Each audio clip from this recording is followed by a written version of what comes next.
link. Hi guys, it's Mark Zicrees, Mr. Sci-Fi, and as always on Thursday nights we are doing our simulcast with the table. So let me just get that up and running, and then we will be here to answer questions and be friends and all the stuff we normally do over Thursday night. Hope you're well. Hope you're hanging in there. So let me see. Okay, open Zoom US, and this will all go peachy keen. Whew. And many surprises in store as always. So we shall see what we shall see. Hello, there we go. Join with video. That's absolutely what we want to do. And there we are.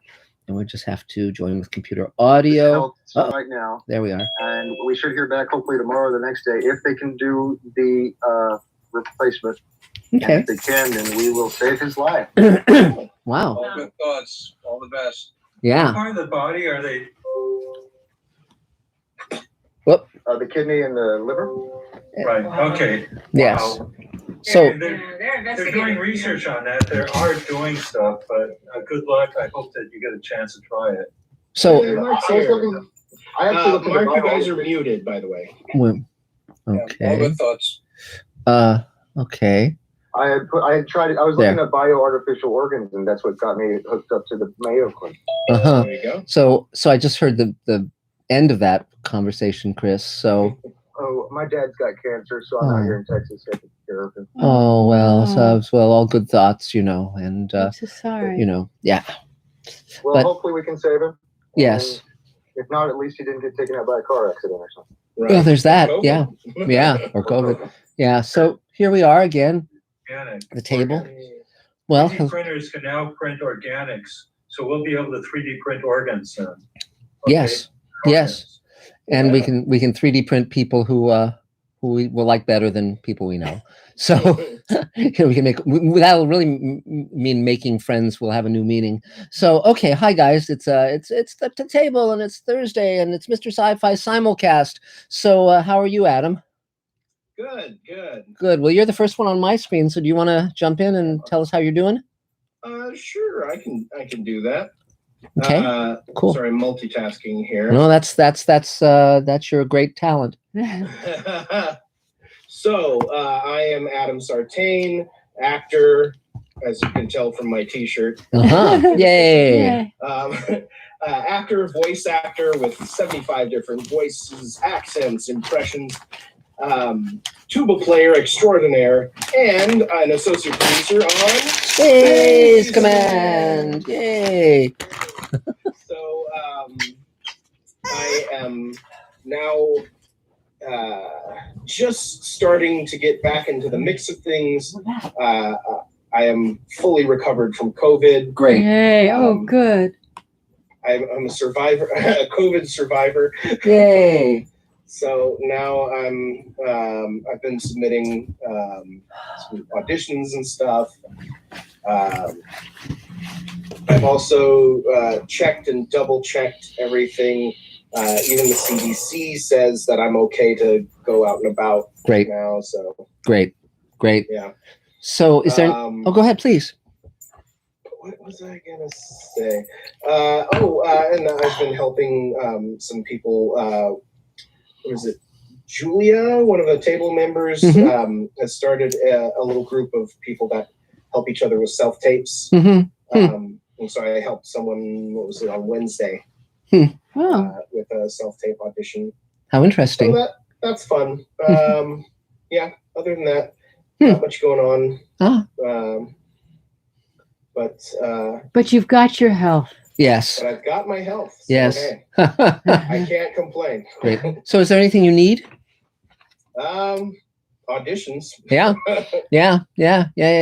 Well, it's I mean, again, as the pandemic winds down, it's really worth checking out the social media of people who you'd like to work with and reaching out to them on the off chance that maybe they're going crazy from isolation and will answer. It's funny because you never know how those kind of things will go, and sometimes they go very well, and so it's worth taking a shot. But so anything else for now, Adam? Nothing I can think of. Okay. No. Yay! 3 cheers. And Adam, are there any Mr. Sci-Fi questions yet? While we're here, let's Yes. go to our first Mr. Sci-Fi question. Great. And for those who are new to the table, by the way, we're simulcasting between my YouTube Mr. Sci-Fi channel and the table meeting. So that's what we've been doing every Thursday since the pandemic Looks like broke. there's no Mr. Sci-Fi question. Oh, no. yet. Just I've a run bunch out of people saying popularity. Hello. Yes, hello. Hi, guys. So hello to Scott Gamble, Mark Lungo. Yep. And repair your PC. I don't know if that's a weird thing. Well, there you go. Maybe they're a legit person. Who knows? I'm sure. I'm sure. So great. Well, thanks, Adam. So Thane, you're next on my screen. So go for it. All right. There. As you can tell, I'm getting tired of being cooped up, and I took a Yes. picture of from India a long time ago, the Red Fort. Uh-huh. And for those who don't know, my ex-wife and I hitchhiked from Singapore to Germany. Spent about a month Wow. traveling Wow. across India. in the Wow. Process. I'm a SAG-AFTRA character actor, poet, writer. I've been working on a one-man show, and today I spent the afternoon trying to sort out some pieces of voiceover so I can pull together some semblance of a voiceover tape. Seems like there's more work there than there is on the picture side these days. Mm. I've done, when I start pulling it together, I realized I've done a lot more than I might have suspected along the way.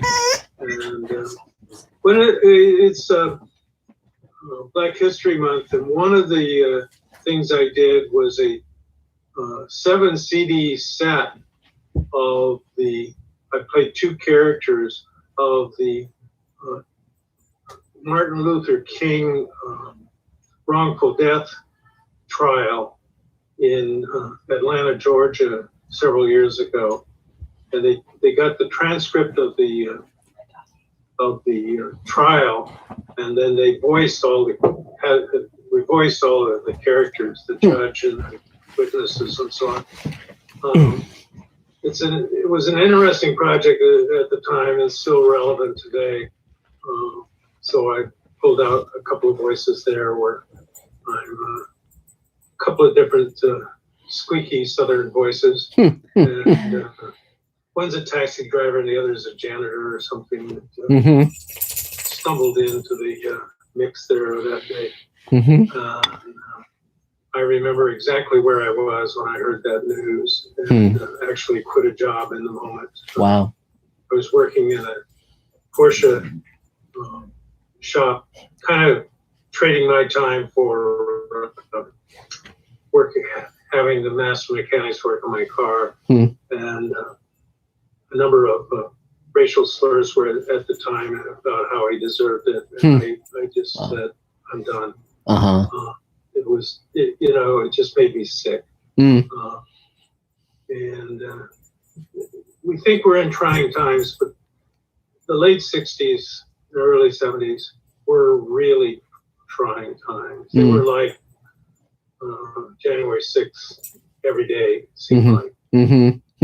Wow.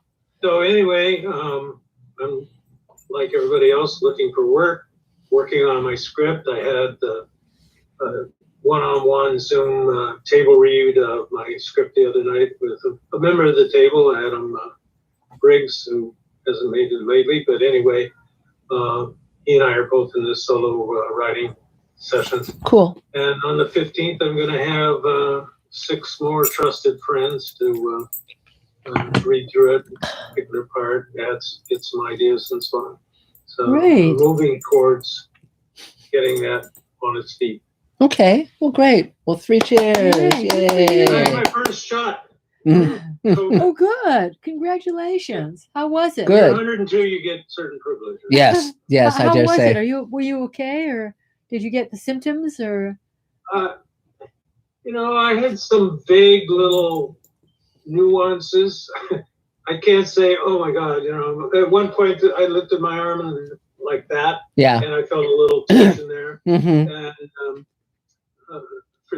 some reason, I've been hungrier than I normally am. Yes. Just at odd times, like I'm really hungry. Right. And other than that, I understand that the second shot can be far more debilitating. Yes. Yeah. Because that's when the system actually kicks in and starts to build the immunity. Yeah. So anyway, in about 6 weeks, I will be free to leave the building. Great. Well, Yay. congratulations. Yay. 3 cheers.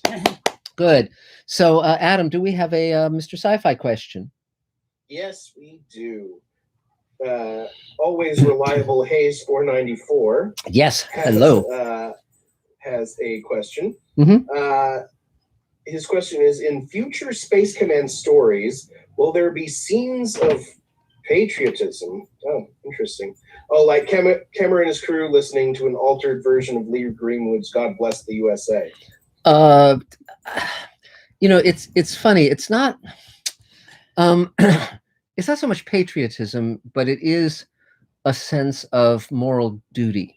And so, you know, it won't be kind of like flag waving, but it will be let's find solutions to make a better society, a better world. Yeah. Well, I think when in this case, when they're talking about family, they're talking about belonging to the human family. Yes. And as they become more aware of other sentient races, then that would expand as well. So the focus is less on provincialism and borders, and more on interconnection between sentient. Yeah. Sentient But minds. we'll see how everything progresses. You know, we're in the midst of it now. So let's see. So so Chris, I guess you're next on my screen. If you want to jump in and say hi. Hi, everyone. Hi. Chris Lee Lopez. I have a guest here in the room with us today, Great. Ariel Ford. Oh, good. She'll speak later. Wow. So it's the same room. That's pretty amazing. Wow. Oh, well, in the table room. Ah, I see. In the virtual room. Yes. Okay. Good. Well, it's been a while. It's good to see you, Mark. Yeah. Good to see you, Elaine. You too. Good to see You you. too. It's been a And long Adam time. and everybody I recognize, and Thane and David Bartlett. I see you. Yeah. Yeah. It's the crowd. So yeah, I've got some good things going. I got a couple of things booked for May and June. Oh, cool.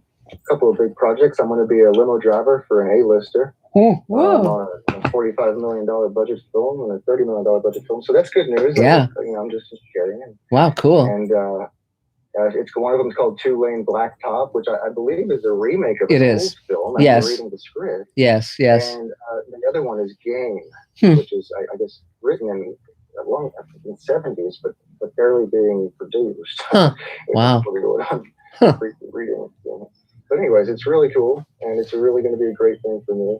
And I'm planning on going back out there. I've got a motorhome I'm invested in. Cool. And I'm going to go out there, and that's going to be in San Francisco, where the filming is going to be for that. Mm-hmm. So I'm going to go out there to San Francisco and hang out there for a little bit, and then hopefully all this COVID stuff goes away, so we can all meet together in person again. Yes. Yeah. I think that'll be fairly soon. So that's Wait, great. If I got this right, you're driving a limo in San Francisco. I'm going to be an actor, but I'll be playing a limo driver. Ah. Okay. Okay. Cool. Okay. That's fun. That's very fun. That's great. That's great. So Let's clear that up. yeah, really, really. So so is there anything you need, Chris? Nothing really that I need. I just wanted good energy. If anything, good energy. Yeah. Just for my father, for my Yeah. dad. Yeah. family. Yeah. And there's nothing really that I need. It's just good to see you. Yeah. Yeah. Well, it's good to see you too, Chris. Cheers. Yay. So, Adam, is there another Mr. Sci-Fi question? Let's find out. Yeah, we've got a question from Scott Baker. Yeah, hi, Scott. And he asks, he says he's preparing to watch the Matrix trilogy ahead of the new episode coming out. Sure. Any particular concepts or ideas to watch out for to make his absorption of the films more fulfilling? Well, the general consensus is the first film was revolutionary and the second and the third films were disappointments. The problem is that they set themselves a task within a virtual world, and it's very, very hard. As what typically happens is just what happens with time travel stories, which is the more you dig into the rules, the more you get enmeshed in them, and the more you're kind of like, where the hell are we now? And but you know, the Wachowski brothers are very interesting. You know, there's a lot of stuff to take away from it, and I haven't watched those films, particularly 2 and 3, since they came out. So it might be interesting to revisit them and kind of reevaluate. But the main thing is just take away from it what you enjoy, what you can, you know, can find a value. And though I would also suggest the what's the name of the Wachowski film with Tom Hanks? It's great. There's another Wachowski film with Tom Hanks and Cloud Atlas? yes, Cloud Atlas. If you haven't seen Cloud Atlas, I highly recommend it. It's a film I like very much, and it's not 100% successful, but it's really interesting. So yeah, you know, I'll be back. Elaine's gonna walk the dogs. I'll So be right okay, back. bye. See you, Elaine. So yeah, so cool. So let's see. I guess Bonnie, you're next on my screen. Oh, okay. Adam, glad you're feeling on the mend.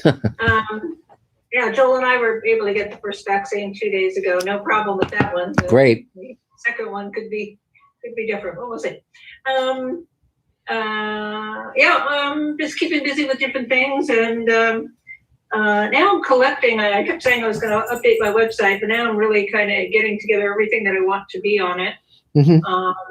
Cataloging, kind of making an inventory of all the things I've done. Mm-hmm. It's interesting, yeah. I look back and say, oh yeah, I've done that way more, you know, a lot of things that I haven't thought about. And just working on a lot of stuff on the musician union still, and collaborating with people from this composer group. That's just amazing. Group of people working on some music for someone else. Just a lot of different things here and there. And then there are 2 films. One, that hopefully, one will continue, and the other one eventually after COVID will go through as well. And just a lot of things. So different stuff. So yeah. So anything you need, Bonnie? I don't think so at the moment. Just anybody looking for anything musical. Cool. Great. 3 cheers. And again, for those who are new to the table, Elaine and I started this group 28 years ago. It's thousands of members all around the world. We have offshoots all across the country. And when it's not a pandemic, we have meetings in person. But there's also an email list that you can get onto. David Bartlett will talk about that when it's his turn. But and that can connect you with all several thousand members. So it's this huge resource of knowledge and equipment and people and all sorts of stuff. So and the whole point of the table is to be mutually supportive. There's no requirement to ever do anything for anyone, but it's encouraged that we all help each other and that we come from a compassionate place. It's creating Hollywood the way we want Hollywood to be, and it's thrived over 28 years. So that's been pretty amazing. And then Mr. Sci-Fi, of course, is my YouTube channel. We just hit 80,000 subscribers, so that's pretty cool. Yay! So is there another Mr. Sci-Fi question, Adam? Speaking of those 80,000 subscribers, yes.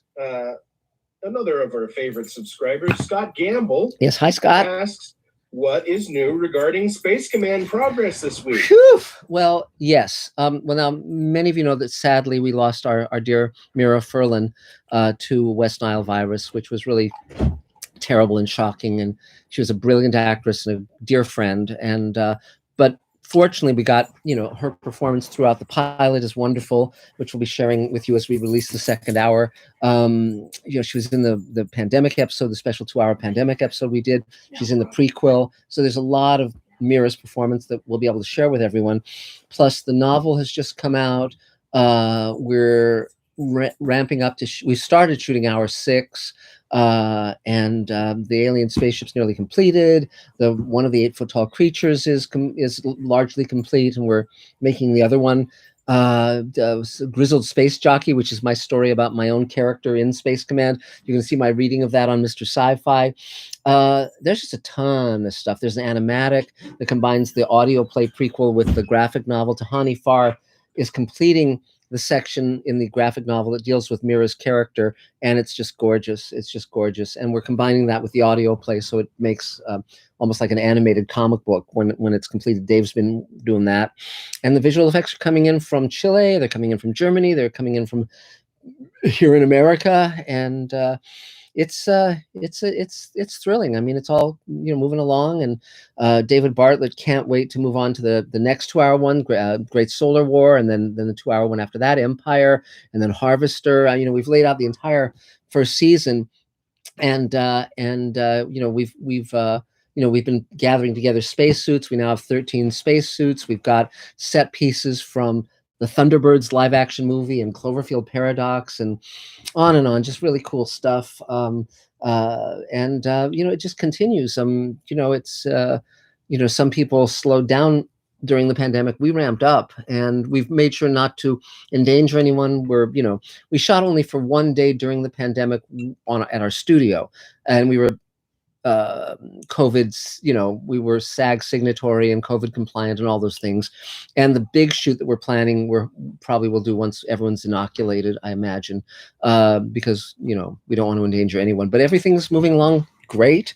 And I reached out to Bill Mummy to see about approaching Veronica Cartwright for a role, which would be super fun. She's in, as we know, The Birds and Alien and Invasion of the Body Snatchers, the great Donald Sutherland version. So I would love to work with her.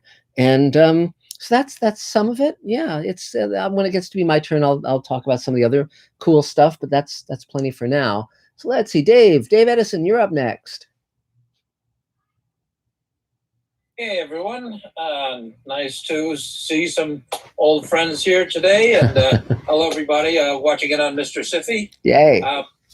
So you'll find this hard to believe, but work on Space Command. Just various aspects. We're working on part 3, try to put together what we can. I've done some stuff on that this week, and part 2, and in fact, I don't think Mark will mind me mentioning this. One of the short sequence in part 2, we realized would actually go better in part 1. Yes. So we moved it there as an experiment to take a look, and we're considering having a bit of a revised version of part 1. It's a very short piece. Yeah, it's just a little scene. But that'll be more applicable when we combine part 1 and 2 together into a 2-hour pilot. Yes, and I think I told you, Dave, I've also talked to Tahani about when she's done illustrating the prequel, the graphic novel, to do an illustrated version, a comic book version of Grizzled Space Jockey, the story that, you know, unites my 3 cameos. So that could be very fun. If you haven't seen Mark read that story, it's a cool little story. Yeah. It's a nice piece, so you should check that out. And we've spiced it up with a little bit of footage from the episodes. Actually, there's even some stuff that if you've seen the pilot, there's some stuff in Grizzle Space Jockey, just little glimpses of the part 2, and I think maybe even part 3. Yes. So we're moving along. And speaking about extra footage, Dave, there's something that you and I should grab. The spacesuit that I wear in Space Command, the real spacesuit that I own. Right. Yeah, my mom got it for me when I was a teen. You know, when I was like 12. And so I did Is that the one behind you in the shot that we have on Zoom? No, that's 2 of the other ones. That's the Star Trek one and the one from Outland. But the point being, when I was 15, I made a student film where I wore that spacesuit. So we have a videotape from the Super 8 film of me walking down a tunnel in that spacesuit as a teenager. And I think we'll absolutely have to find a place to put that somewhere, you know, in Space Command, maybe even if just on a monitor, you know. So I take a little bit of stabilization. On a monitor would work. Yes, you wouldn't have to stabilize. But having worked with me for all these years, I think that you wouldn't like to use a little stabilization on me? There you go. You saved me the trouble. Yes. Thank you for saying that. Yes, but please go on. So anyway, I guess that's about it. Except last week I mentioned you might want to check out a song by Jonathan Colton, who did a song called Blues Sunny Day, a peppy little song about a lovesick vampire that doesn't mention the word vampire. Jonathan's the guy behind Code Monkey and Your Brains little office zombie tune that he did. This week, something stumbled across my screen that I hadn't seen in a while, and I'd forgotten how insane it is. If you haven't seen the Japanese 1978 Spider-Man series, I've heard of that. Yes. Yeah, go to YouTube and take a look. Yeah. It combines Transformers and Ultraman, well, pre-Transformers, Ultraman and giant monsters, and it's Spider-Man in a sense. Yes. It's their take on it. It's one of the trippiest things you'll ever want to see. So treat yourself to the Japanese version of Spider-Man. Yes. And that's it for me. Yeah, and one thing I wasn't going to mention that whole thing is that we lost Hal Holbrook. You know, it was announced this week that Hal Holbrook had died. And if you've never heard of him, he was a wonderful actor. He's in many films and TV shows, but also he did a one-man show as Mark Twain that he performed from the 1950s on almost to his death. And I saw it on stage twice. It was terrific. And he did a show, a special back, I think, in the 60s. And I think you can find that show on YouTube. So if you just type in Mark Twain Tonight, Hal Holbrook, you'll be able to see what a phenomenal job he did. Because he not only performed as Twain, he adapted the material and had a vast amount of material that he had memorized so that he could comment on almost any event of the present day directly from Mark Twain's material. So remarkable performance. And unfortunately, the rumors of his death are no longer exaggerated. Yes, to quote Twain. Yes, exactly. But I actually, both times I saw him on stage, I went back to congratulate him. And I have photos of him with me in my early 30s with him in the Twain makeup. And then 20 years later, again, with the two of us. And he published a book, Mark Twain Tonight, which was collecting all his materials with a wonderful introduction, long prologue about how he came to put the material together. And when he did the TV version, the makeup artist who transformed him into Mark Twain was Dick Smith, who was a legendary makeup artist who won the Oscar for The Exorcist. And when I went to see Hal Holbrook in Mark Twain Tonight the second time, Dick Smith was sitting next to me, and I had the copy of Mark Twain Tonight, the book. So I got Hal Holbrook and Dick Smith to sign it, which was absolutely terrific. And so yeah, so I highly recommend checking that out if you can. So anything else, Dave?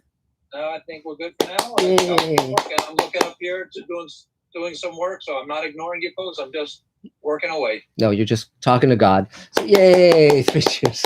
Yes, always. And strangely, he never answers. Well, there you go. Well, he's read your book, so and he's pissed off about it. So, is there another Mr. Sci-Fi question, Adam? Yes, and the mention of Ultraman.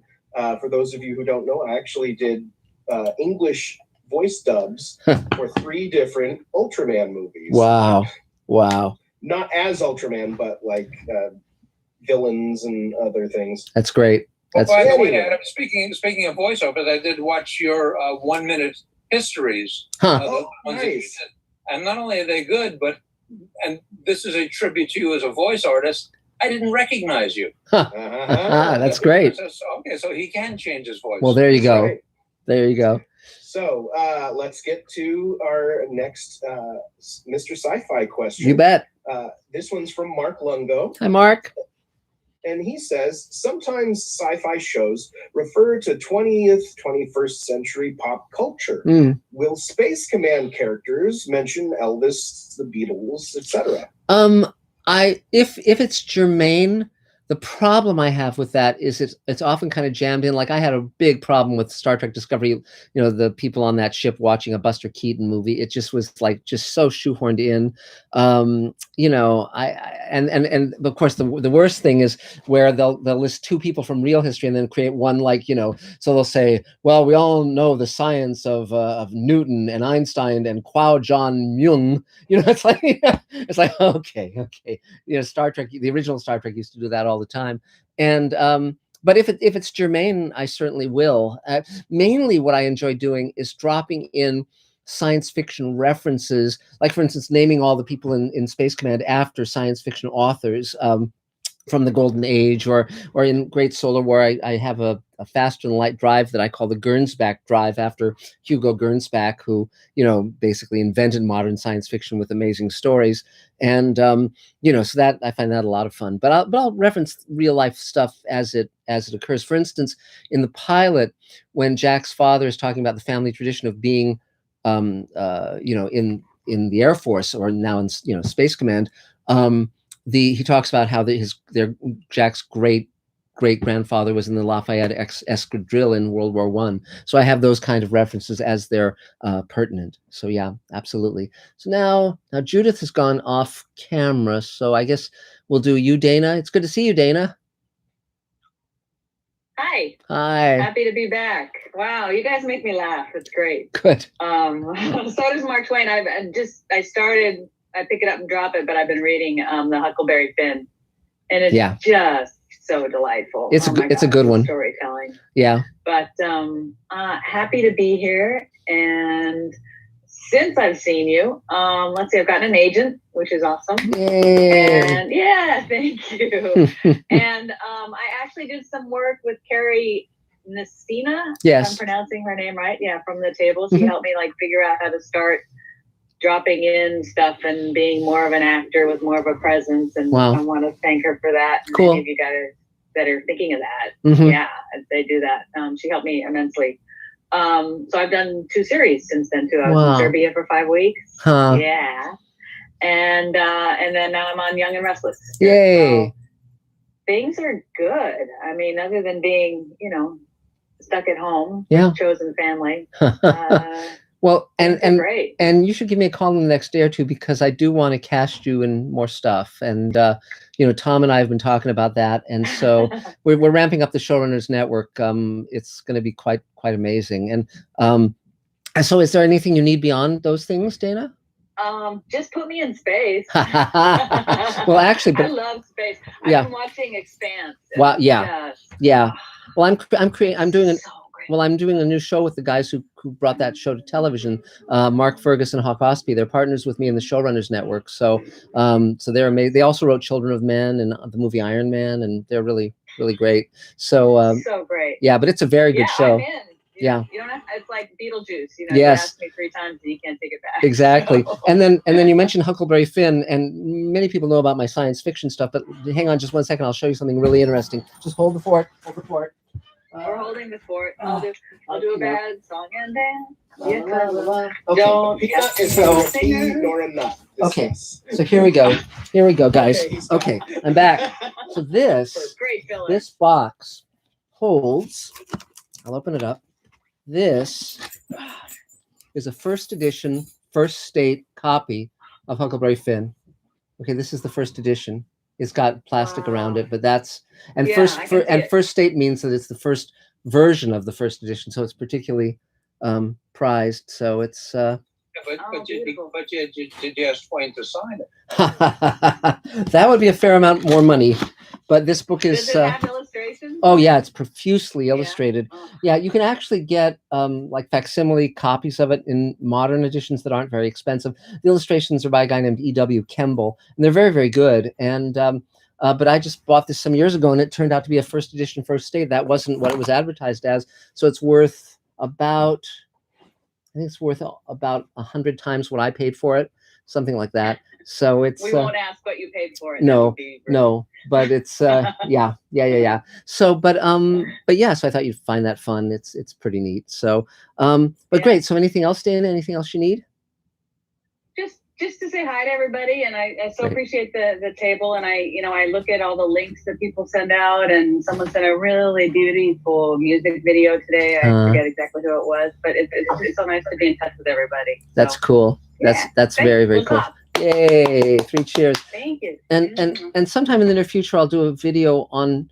There was a period when I was a producer working at various studios where I collected first editions, and so I've got a first edition Great Gatsby and David Copperfield and on and on. You know, a lot. H.G. Wells, The Time Machine, and so I think I'll do a Mr. Sci-Fi sometime, just kind of sharing some of those books because they're really fun. The thought that someone like in the 1895 bought that copy of the first edition of the Time Machine is really cool, you know, and they often have ads in the back for books that were published at the same time, and you know, it's really fun. It's really fun. So look, the wife is back.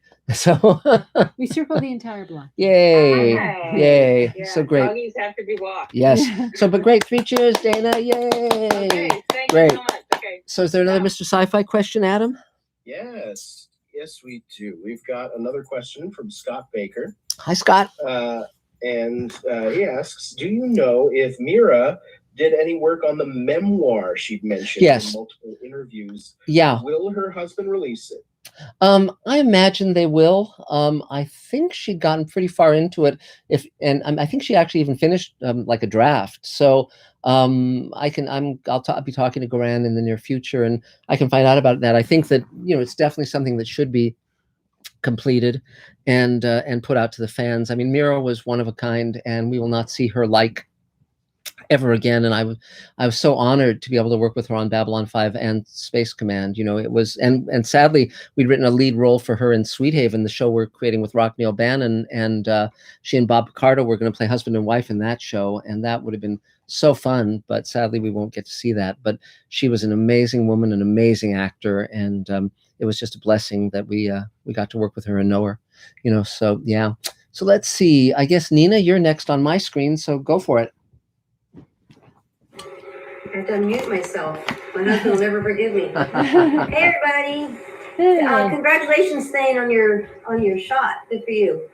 I wanted to thank, well, Mark's not there, but Elaine, I want to thank you both for the idea of being a grandparent without having had kids. And to let that grind around in my brain, and it has. So things are coming from that, which is really fun. Terrifying, but fun. And and there's just so Mark knows, there's a big Rivian, I think it's Rivian's having a showing for the electric car downtown Chicago in about a month. So I was like, I thought of him right away. You guys want that electric car. Oh, take a picture, please. It's about 3 feet of snow outside now. Really fun. Been singing, found another open mic, and signed up for a class that starts next week, I think it is, to start meeting casting directors out here and start working like an actor. Wow. Start working again. Great. So that's about it. Yeah. So thank you both for that idea. Oh, sure. It was very helpful. Oh, sure. Is there anything else you need? I can't hear you. Sorry. Is there anything else you need? What? Is there anything else you need? Nope, just to say hi, everybody, and thank you. And I'm drifting off in snow. Hi, Adam. I'm glad you're feeling better, buddy. And that's it. Just happy to see everybody. That's Okay. Yay! Great. Cheers. There's one starting just to meet some casting directors out here with the Actors Studio out here, which I work with in California. And Where do you live? Pardon? Where you at now? Because you said California. I'm in Chicago. Chicago. Yeah. Well, I hope if there's if things light up, I'd like to go to Chicago this April, but that's probably not going to happen. Yeah, but it's nothing like I expected it to be. It's okay. Uh-huh. But it is I love not, Chicago. It's not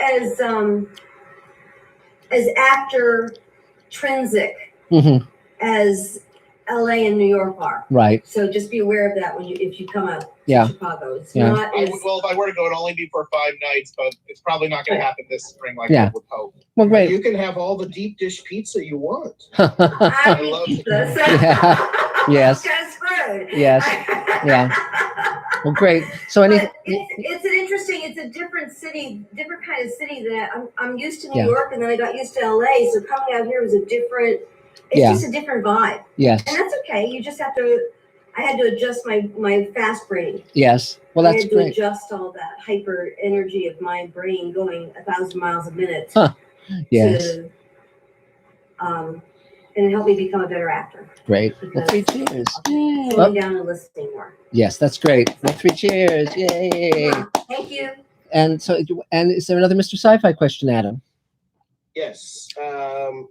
Well, let's see. I'm wondering if this is for you guys or if this is just for the people in the chat. Anyway, but it's interesting, so let's go Okay. for it. This is from Ferdberg Laboratories. I hope I pronounced that right. It's funny. When they say Germany is getting tangled up in its own bureaucratic madness, still in lockdown, vaccination going quite slow. How is the situation over where we are?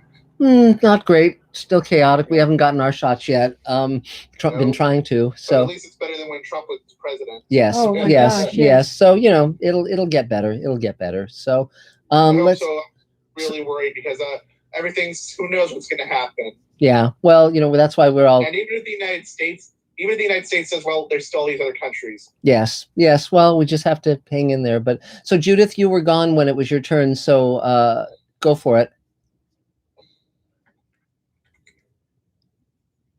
Can you unmute? Yeah, you need to unmute. There you go. You got it. You got it. Go for it. Oh, we still can't hear you for some reason. Oh no. Mike's acting up again, Judith. Yeah, we can't hear you. Shoot. Huh. Oh, Let's see. you're Now muted it's back again. on. You're muted again. Try unmuting again. There. Say something. Oh. Are you there? No, we can't hear you. No. What goes wrong? What? We don't know. Should we come back to you, Judith? Oh. Maybe Adam or David or someone can coordinate with you. And I have a question. yes. Yes, Stephen. When I finish my spec script or my pilot script, can I email it to you guys so you guys could take a look at it? Oh, well, we can't read scripts right now just because we're so busy, but one can put out an email to the table saying, could anyone read this and give me some notes? That's absolutely appropriate, So I'll email it to you guys when it's done. no, to the table. To the table. I meant that Yeah. at the table. Absolutely, Yeah. you bet. So Thank you. Oh, you bet, of course. So I guess we'll come back to Judith when Judith, any luck? No, we can't hear her. Nope, can't hear you. But she's calling, I think, Calling for help. Okay. Yeah, so great. So the next person on my screen is Ariel Ford. If you want to go, Ariel. Oh, you need to. Do you want to unmute? Hi. Obviously, I'm new here. Yes. I do an ongoing web series or web comic, shall I say, called No Name Pet Shop. It's kind of like Goosebumsy. I don't know if you guys are That's familiar with creepypastas, but it's kind of in that format. Oh, cool.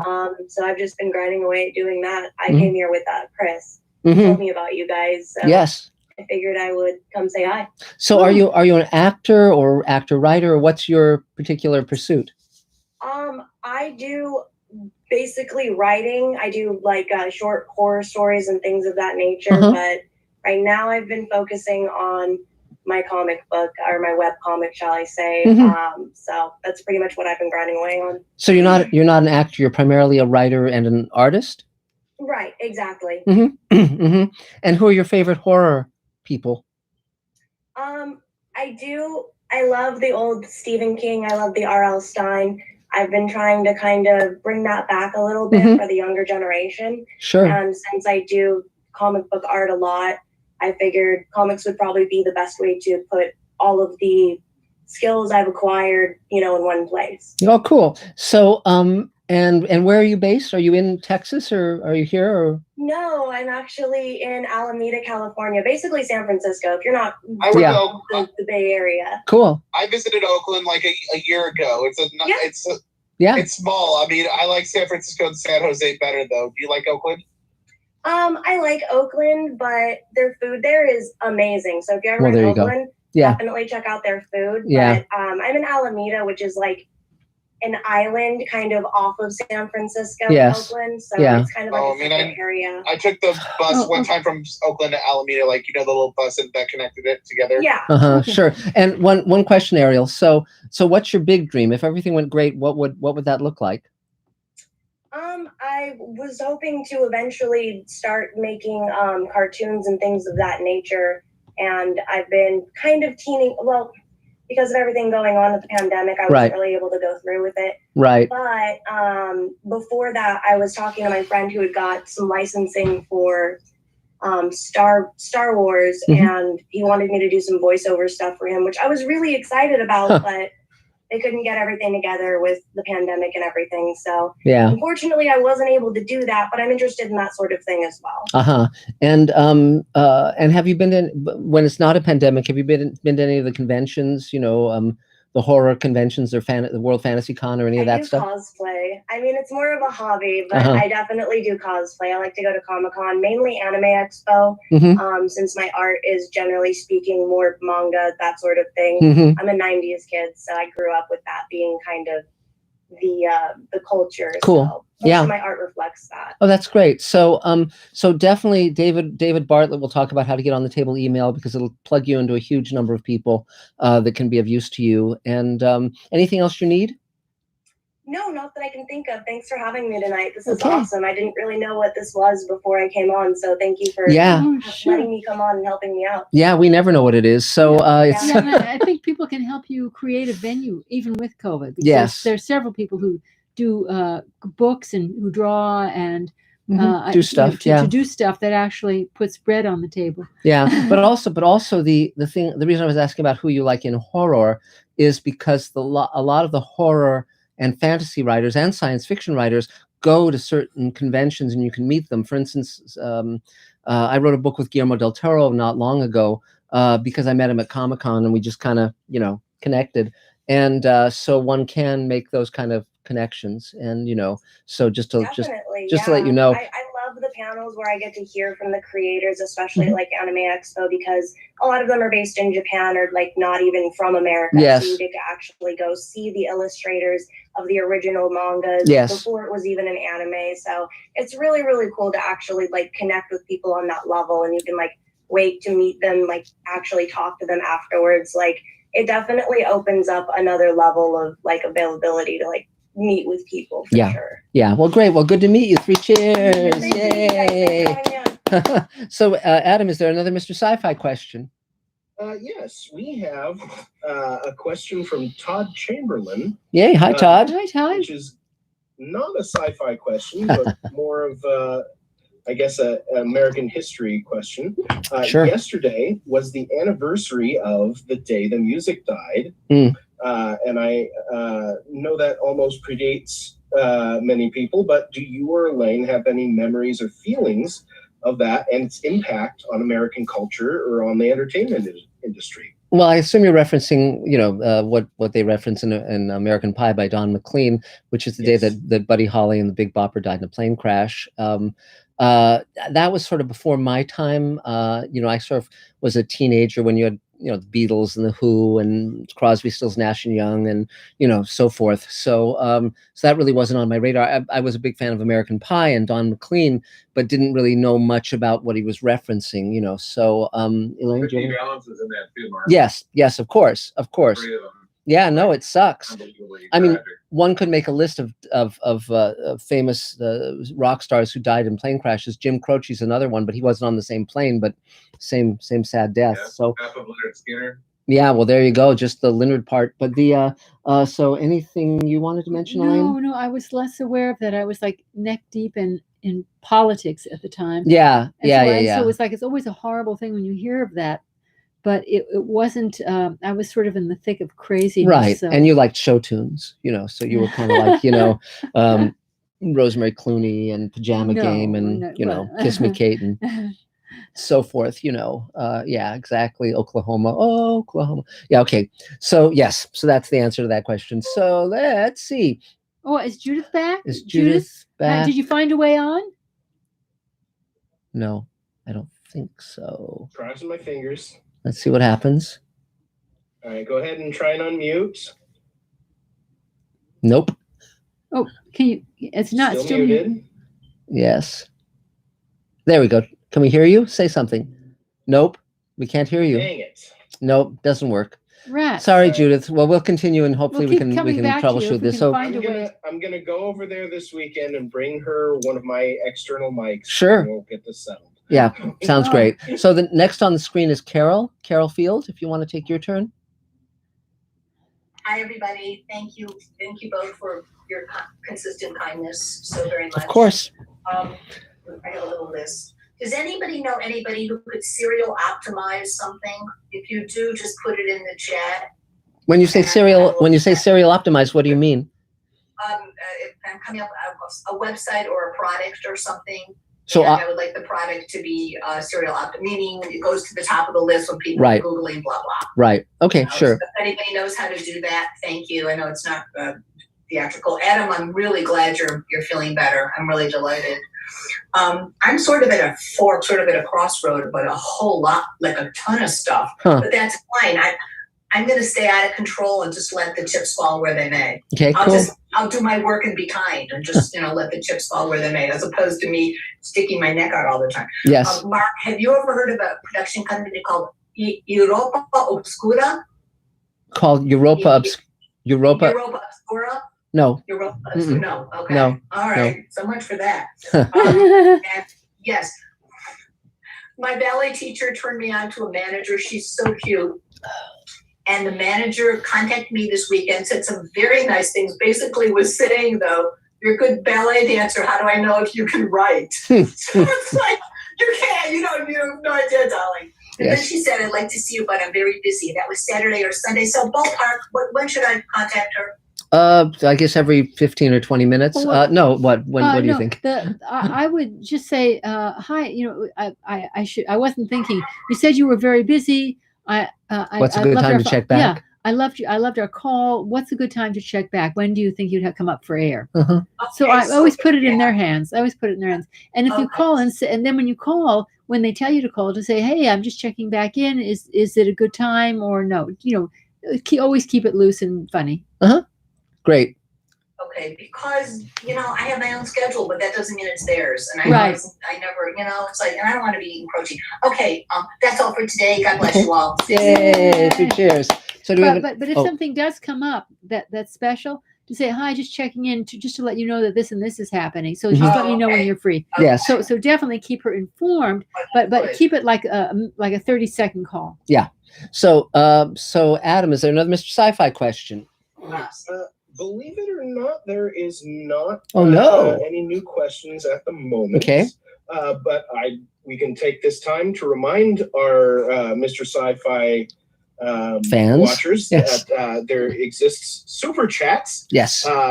If there are a bunch of messages backed up and you're worried you're not going to get your question through, you can always do a super chat and throw a couple bucks Mr. Sci-Fi's way, and you'll get bumped up to the top of the list. Great. Yeah. Great. And within reason, I'll read out your comment or question. Great.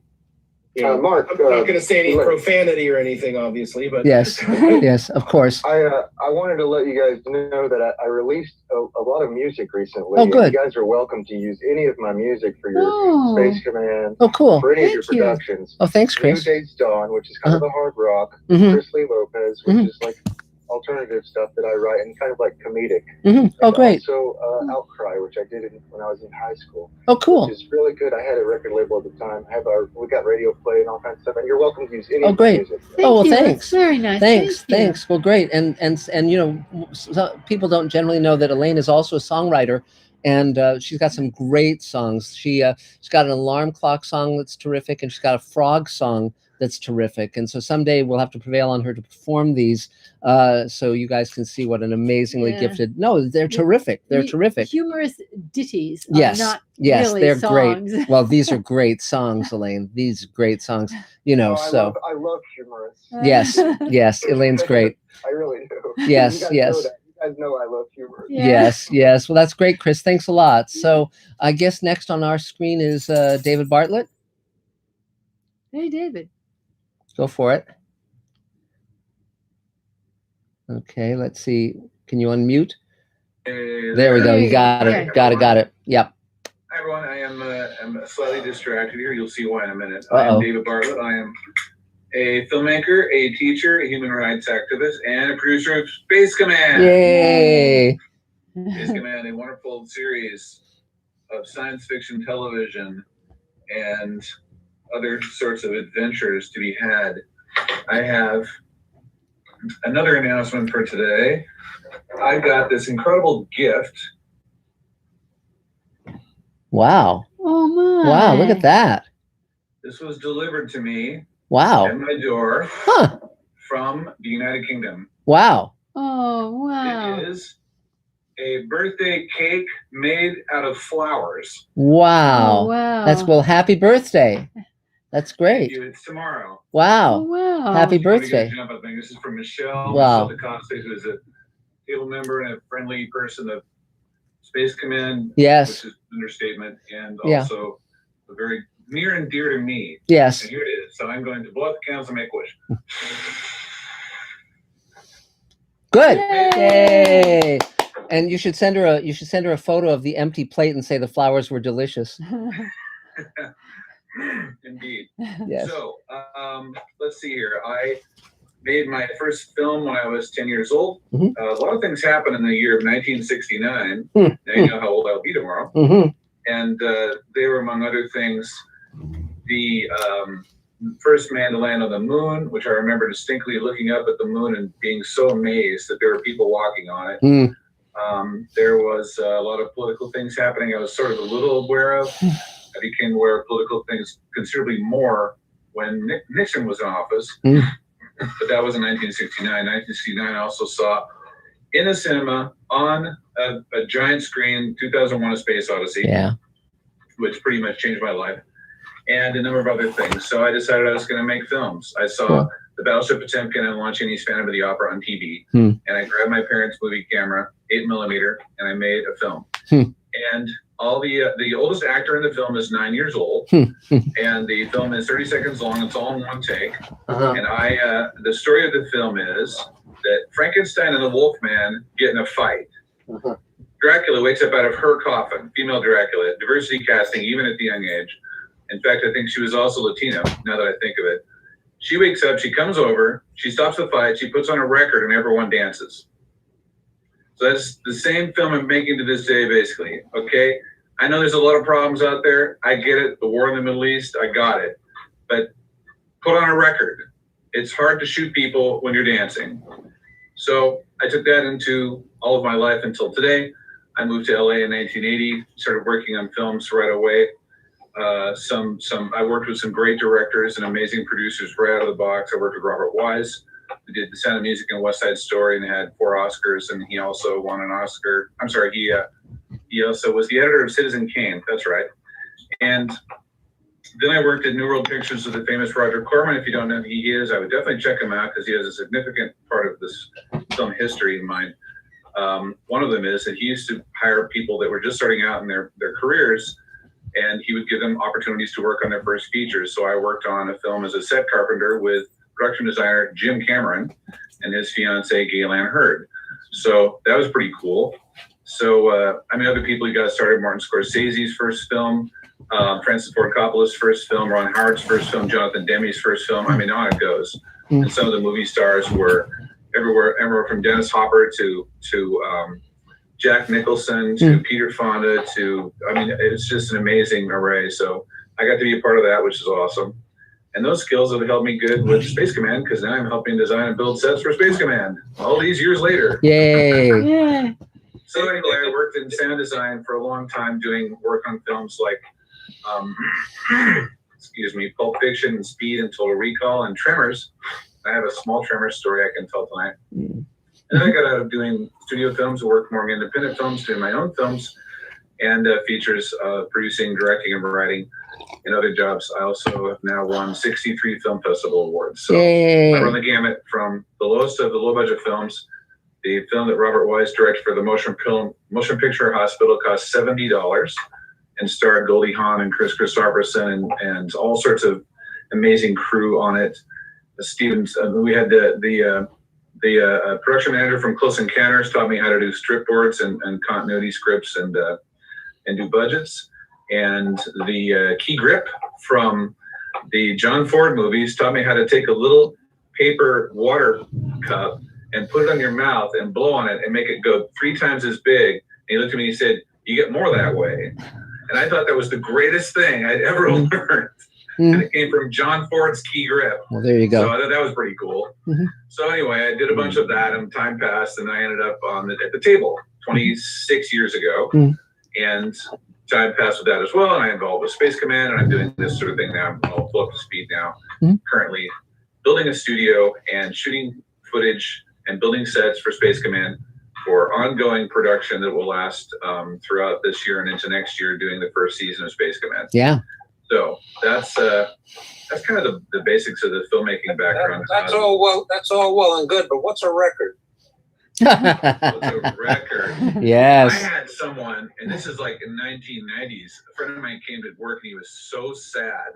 We're like, what's wrong? And Nicholas Corda, by the way, his name is Nick Corda, is the grandson of the original Nick Corda, who ran the studios in England and made all those giant, incredible movies. He was here doing that. And I go, what's wrong, Nick? And he goes, well, my 16-year-old daughter came up to me and she said, Daddy, what's a record? This was in the 90s. Yeah. I have some records. I have a couple of EPs. I just dug them up the other day to show one of my assistants who had never heard of them before. Well, there you go. There you go. Now, the Tremors story. I was hired. I couldn't get in the union for the longest time. There were a lot of rules then that have changed since then. And I got 3 different times I tried again, I couldn't get in. So I finally, they changed the rules. I got in. I went to the first Motion Picture Sound Editors Awards meeting, which is a society like ACE, American Cinema Editors, BSC, British Society of Cinematographers, their societies. And this was for the sound editors. And I sat at one of my heroes' tables, Richard Anderson, who was the sound effects editor on Star Wars and co-supervised Raiders of the Lost Ark and won an Oscar. And he was like my guy. He invites me to come over. He's a little short fellow. He said, yeah, come on over. And I'm like, yeah, you know, so we know your brother. Oh, sure. My brother was an assistant editor at the time, too. So he says, well, you know, why don't you come down tomorrow and you can start on a movie? I'm like, wow, okay. So then I go home and I get a message on my machine. Another owner from the same company calls, Stephen Flick. And he calls, he says, you got to come in. I got to say, you got to start, but he wouldn't even tell me what it was. And he hung up. So I go into work the next day with 2 jobs at the same time. Long story short, they were both Tremors. They were both working on the film. And they did not talk to each other, but they both wanted to hire me. That's great. So the first thing I did in Tremors was I took all the big worms that burrow through the ground. I made all the earthquakey rumbling sounds of them burrowing through the ground. Cool. And I worked my way up to machine guns and other sound effects. And if you see the film, there's a scene where the rednecks have an underground fusillade of all sorts of weapons that worms try to break in, and they kill the worms with machine guns and bombs and things. And I did all the sound effects in that sequence. That was my first job at Weddington and it was on Tremors. So I am 1 degree of separation from Kevin Bacon. Well, there you go. There you go. And for those who haven't seen Tremors, it's really a very, very, very fun film. We highly recommend it. Not the sequels. They're diminishing returns, but the first one. Worms invade, I think it's Arizona or New Mexico. And a local town of rednecks are just not having it. It's really fun. Very funny and very good film. Yeah, it's great. If you want to go and see the actual original rubber worms of the film, they're on display in a museum in Lone Pine, California. Wow, that's great. That's a place where they have a festival every year of films that have been shot there, something like 400 features. Wow. And I don't know how many TV shows have been shot in Lone Pine. It's like, if you look at a Wild West movie or TV show, the 30s or the 40s or the 50s, it was shot there. So anyway, so Space Command. Space Command has opportunities for those of you that are interested in working on science fiction show, TV, production jobs, whatever it is. Even actors. Actors can benefit greatly from working on Space Command.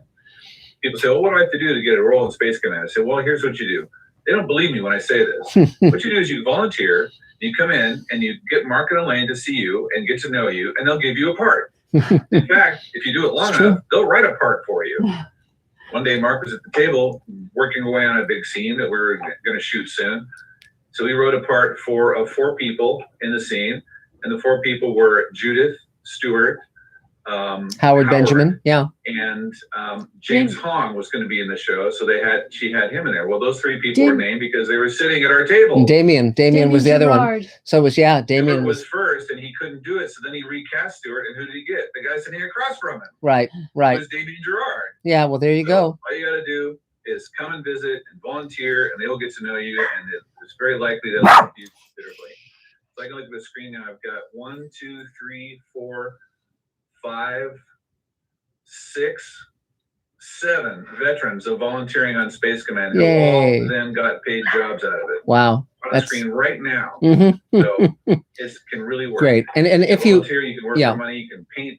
I can teach you how to use power tools if you're so desired. There's all sorts of things that are possible. Yes. So and if you want to see the Space Command pitch. Now what? sorry, David. If you want to, if any of you have not seen Space Command and want to see the first hour of the pilot, just go to my Mr. Sci-Fi YouTube channel, and it's on the landing page. You can watch the entire first hour with Doug Jones and Mira Furlan and Bob Picardo and Bill Mumy and Bruce Boxleitner. It's great fun, and 900 visual effects shots in the first hour and in the second hour. So, you know. If that wasn't enough, you can get another 900 in the second hour. Yes. Actually, 980. But great. So anything else, David? If you're interested in coming out, volunteering, if you're not in town and you can't be here, there are sometimes things you can do long distance as well. We do a lot of things through the internet these days. Great. I'm also in charge of 6 campaigns of crowdfunding, about to be a 7th. And we've delivered, I don't know, 140 different individual perks with probably 20,000 emails and probably 700 or 800 perks that were mailed just in the last couple of years physically. So no, I don't do that by myself. I need help with all of this. So there's still more to be done there and other things too. So now the third thing is, of course, the table email. So we have an email system here. For those of you that don't know, there's about 2,000 people on it. You can talk to each other through the emails. You can put up a post and they can check it out. No one else sees this except the members. So it's pretty controlled. Actually very controlled. And if you are not a member and want to be on the table email, and this extends to the Mr. Sci-Fi people too, we make a special concession for them because they're here all the time. So we want to extend that out to you guys too. You can email me, get yourself an email with your full name in it, your first and last name. Gmail's the best, but as long as it's not Yahoo, we can accommodate pretty much anything. And send me the name of that email, and I will put it through the machine and get you back a password, and you can be a member of the table email. It also allows you access to the table website, which has a database on it with people with different job titles and things. So if you're looking for a cast or a crew, you can reach out to the table through the website or through an email and see who might be interested in helping you out. And sometimes people offer pay, and sometimes it's volunteer or pro quo, and that's cool too. So I will put my email up here on how to reach me to get that done. If you're on the table email and you're having difficulties, also reach out to me that way. And that's kind of it. Cool. Okay. Yay. 3 cheers. Thank you, David. So, Adam, is there another Mr. Sci-Fi question? Yes. Aha. In fact, we have our first super chat of the night. Great. Yay. And this one comes to us from Gregory Krug, who asks, do either you or Elaine have any phobias or fears that affect your creativity? Well, do you have any phobias? You're a little spider creepy. You know, I mean, you don't like spiders. No, that affect my our that affect your writing. Well, yeah, if there was a spider crawling on your script, you'd freak. Not really. I mean, the only way that enters in is, like, for instance, when I story edited Friday the 13th, the series, or when I've come up with other horror ideas, you sort of look inward and you say, what scares me, what makes me uncomfortable. You know, cockroaches really creep me out, whereas I have zero problem with spiders, you know, at all. And I'm a little afraid of heights, but not to a crazy degree. I'm not claustrophobic. You know, so you know, it's not so much phobias. You're just kind of really present to what's scary, and you kind of find the main trick is to find something that's scary that hasn't been done a million times, to find ways of making it interesting and fresh. You know, and so in Magic Time has a lot of very scary moments, but that's, again, finding that through character, through, you know, various and sundry different ways that you arrive at it. Part of it is that if you know, we've written so much, so many pages today, that every day, yeah, and it's that you when you're first starting out, you have time to think about things, and then you scare yourself. But if you just do it, you stop. You don't freak yourself out because you're not thinking about it. You're just thinking about, what am I going to put on this next line? This is very bad, but I know I'm going to come back and fix it. Right. And so it becomes, you know, when you do something enough, it's like riding a bicycle. You stop thinking about what you're doing. Yeah. Okay, cool. So Christine, Judith, did you have any luck? Where do you see her? I don't even see her. Here she is. Oh, Judith, have you had any luck with your mic, or is it still? Or anything? Or are you still out in the cold? I was just getting static. Yeah, it's not working just right. Static? Shoot. You're just getting Judith. static? Yeah, we can't hear you, Judith. Damn. No, we'll have to pick it. Nothing. Yeah, we'll have to pick it up next time. So, Christine, you're next on my screen. So, if you want to take your turn.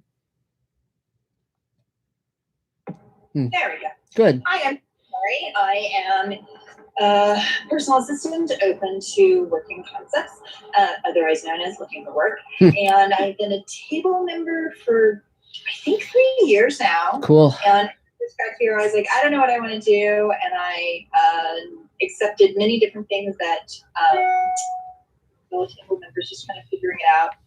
I'm most comfortable behind the scenes. And I say I'm behind the scenes Christine, which, I've done a myriad of job titles and now have a much better understanding of what I want to be doing. Great. And I'm very thankful to be here and to be with everyone. This is a great opportunity. If you've had a great work week, we need you. We need to hear your story about this happened and it was wonderful. And if you've had a bad week, we need to hear your story so you have a place to share and say, this happened. And the people here are excessively supportive of everything and every stage that you're at. Okay, cool. Great. Yay. 3 cheers. So is there another Mr. Sci-Fi question, Adam? Wow, that was quick. Yes, we have another question from Scott Baker. Great. Who asks, how can someone see the documentary of the table called The Table? That's an interesting question because I actually put it on Mr. Sci-Fi briefly, but then Anna, who was the director of it, I'm a producer on it, asked that it be taken down because apparently she's sold it to various platforms where you pay a minimal amount and you can watch it or you subscribe. So I think if you just kind of Googled table documentary, you might find where you can do that. If it were up to me, I would just put it on Mr. Sci-Fi. And for those who don't know what he's talking about, a documentary filmmaker followed us around for the entire year of 2009, documenting the table and our lives. And it's really quite something to watch. If you want to see me in a 1980s style perm, sort of looking like my own version of Donald Sutherland back in the day, and a mustache, by the way, just killing it. You can see it in that documentary. It has me on the Today Show and all sorts of stuff. So, but sorry that we can't share it with everyone. Someday we'll have a screening of it when there isn't a pandemic, and that'll probably be about as close as we can come to sharing it. But but it was great. It really preserves that time and that place. Judith, if there's something you want to say to the table, why don't you call me and I will quote what you're saying over the phone. Okay, great. Hey, Mark? Yes, David. Online website called filmthreat.com is where you can see it. Yeah. There's a link to the table video on there. And how much is it to? Yeah, well, you can just. But right now, I'm not having to pay anything. Really, but one caveat: that's the version of the film that I do not approve of because it has a very bleak ending. Anna was much more cynical than I am, and so I re-edited it.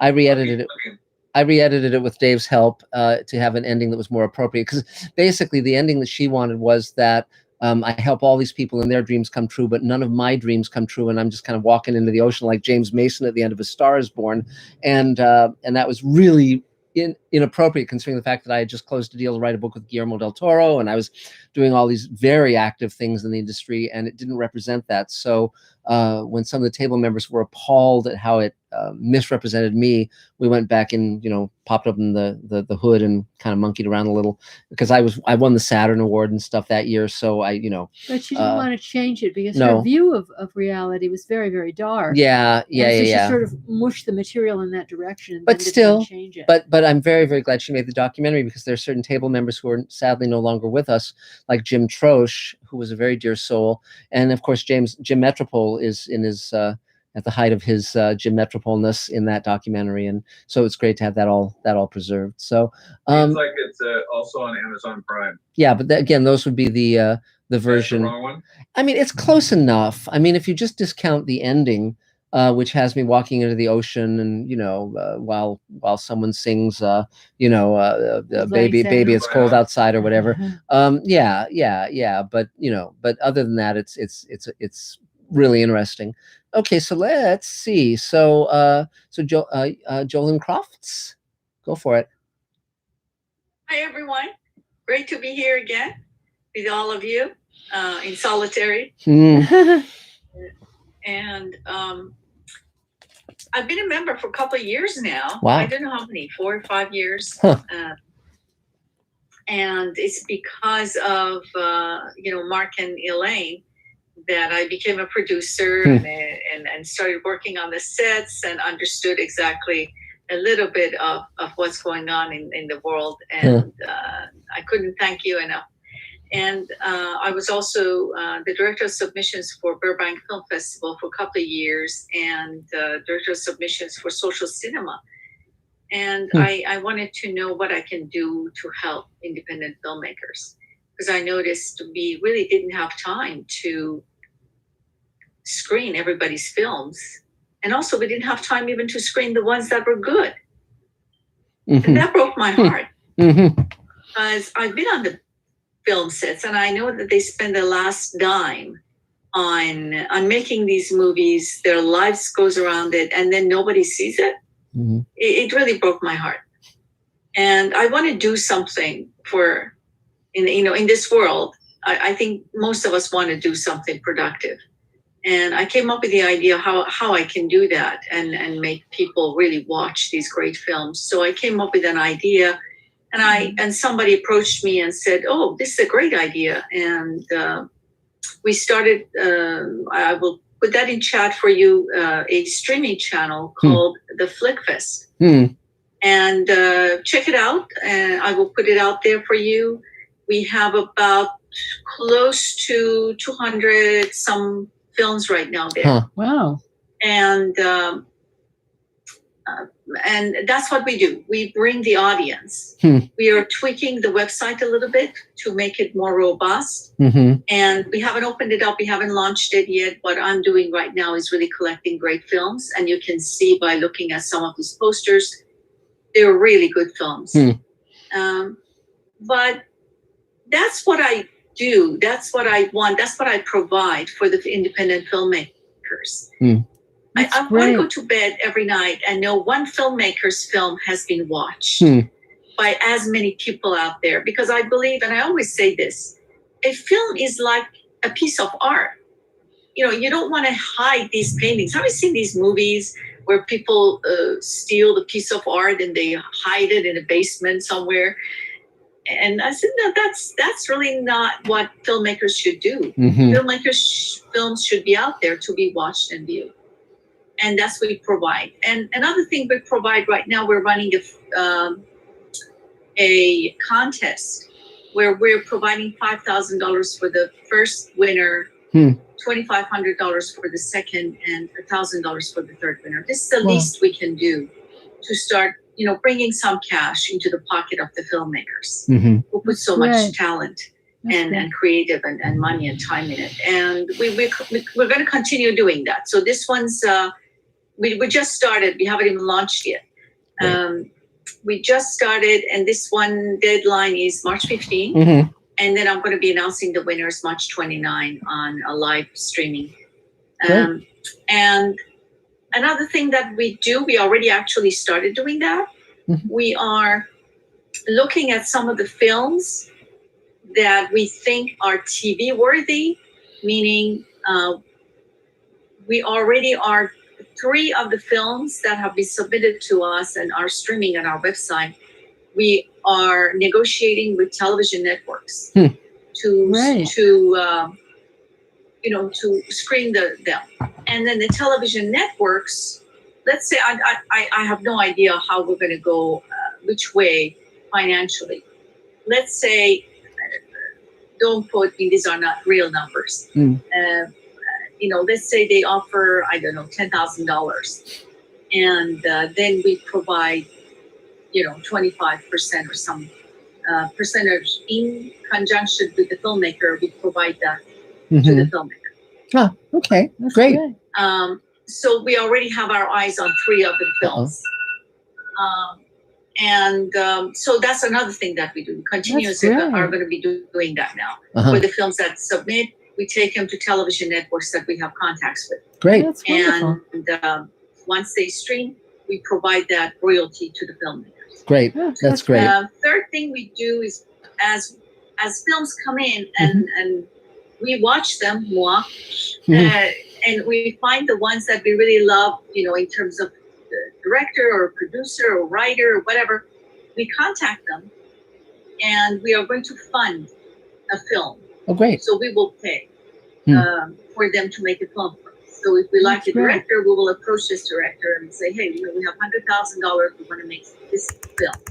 Great. And another thing is that we're also looking for good scripts, but we don't accept scripts in our streaming channels. So please look out. I put that in the chat, the information. Please submit your scripts to the film festival. Great. We have the Film Festival on Front Freeway.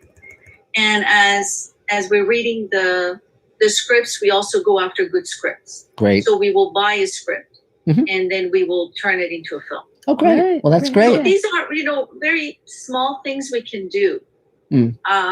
I think it's better right now, and I may be wrong, and I need some feedback. I'm hearing some not very good stories on distribution. Yes. They say, I had a great expectation, but I got paid like $200 at the end of the day. You have to be They're very not careful. happy. Yes. So we want to know what we can do to provide more financial rewards to them than giving them, I don't know, 1 cent per view or whatever. Right. So, but I'm always looking for that feedback.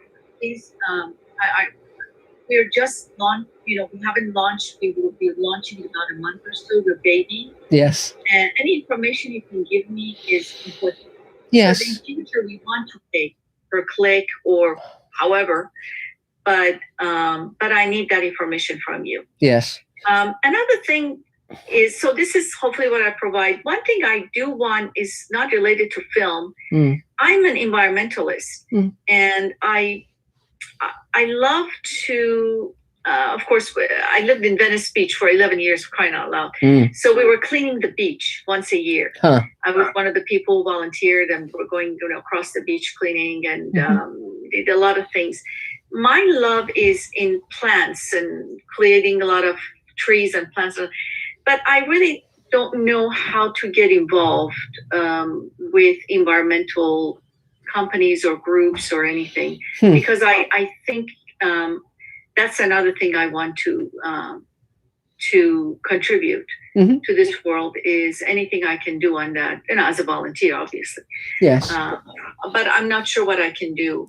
Well, plant a tree or go to I think help a company, if they need volunteers. And if you know any companies or organizations who do that, just introduce them to me. I think one thing, well, there's two things you can do. One is you can Google best environmental organizations and that'll come up. But also if you send an email out to the table, you'll get response as well, because there are a number of people who are very involved in that.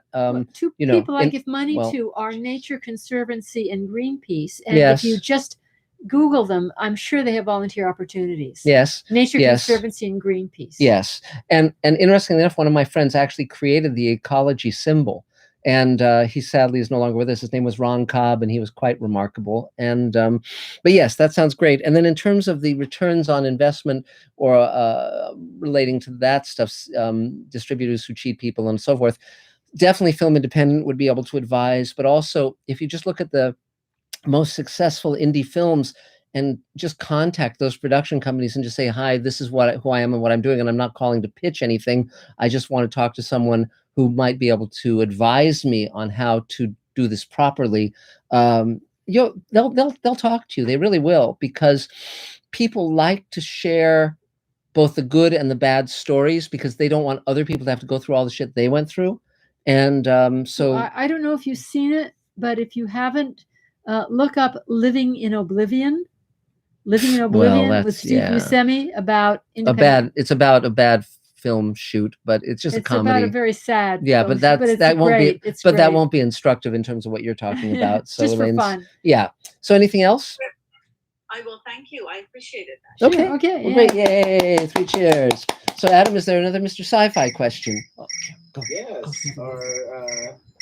Our next Mr. Sci-Fi question is from Kevin Stott 76. Yes.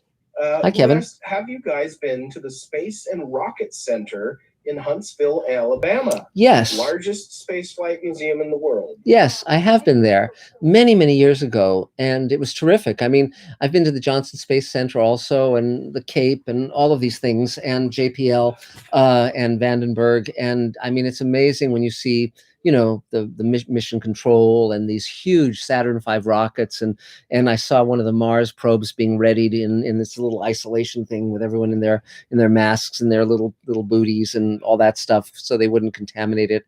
You know, it's phenomenal to see these things. And the thing I love that movies and TV shows usually get wrong is they'll have scientists who are just kind of like, you know, bored with space or whatever, and really dreary. My experience of scientists is they're enormously enthusiastic and passionate and funny, and just love what they're doing, totally love what they're doing, and are thrilled at discovering things. And so I think that's really much more the truth of what space scientists are like. So, but yes, I love going to all of those places, and when I meet astronauts, that's just a thrill. I got to have a photo with Buzz Aldrin a couple of years ago, and that was just so thrilling, you know. So so let's see, let me Kaushik, I think you're next on my screen, so why don't you take your turn? Hi everyone, my name is Kaushik, and I'm a comedy actor and comedy writer.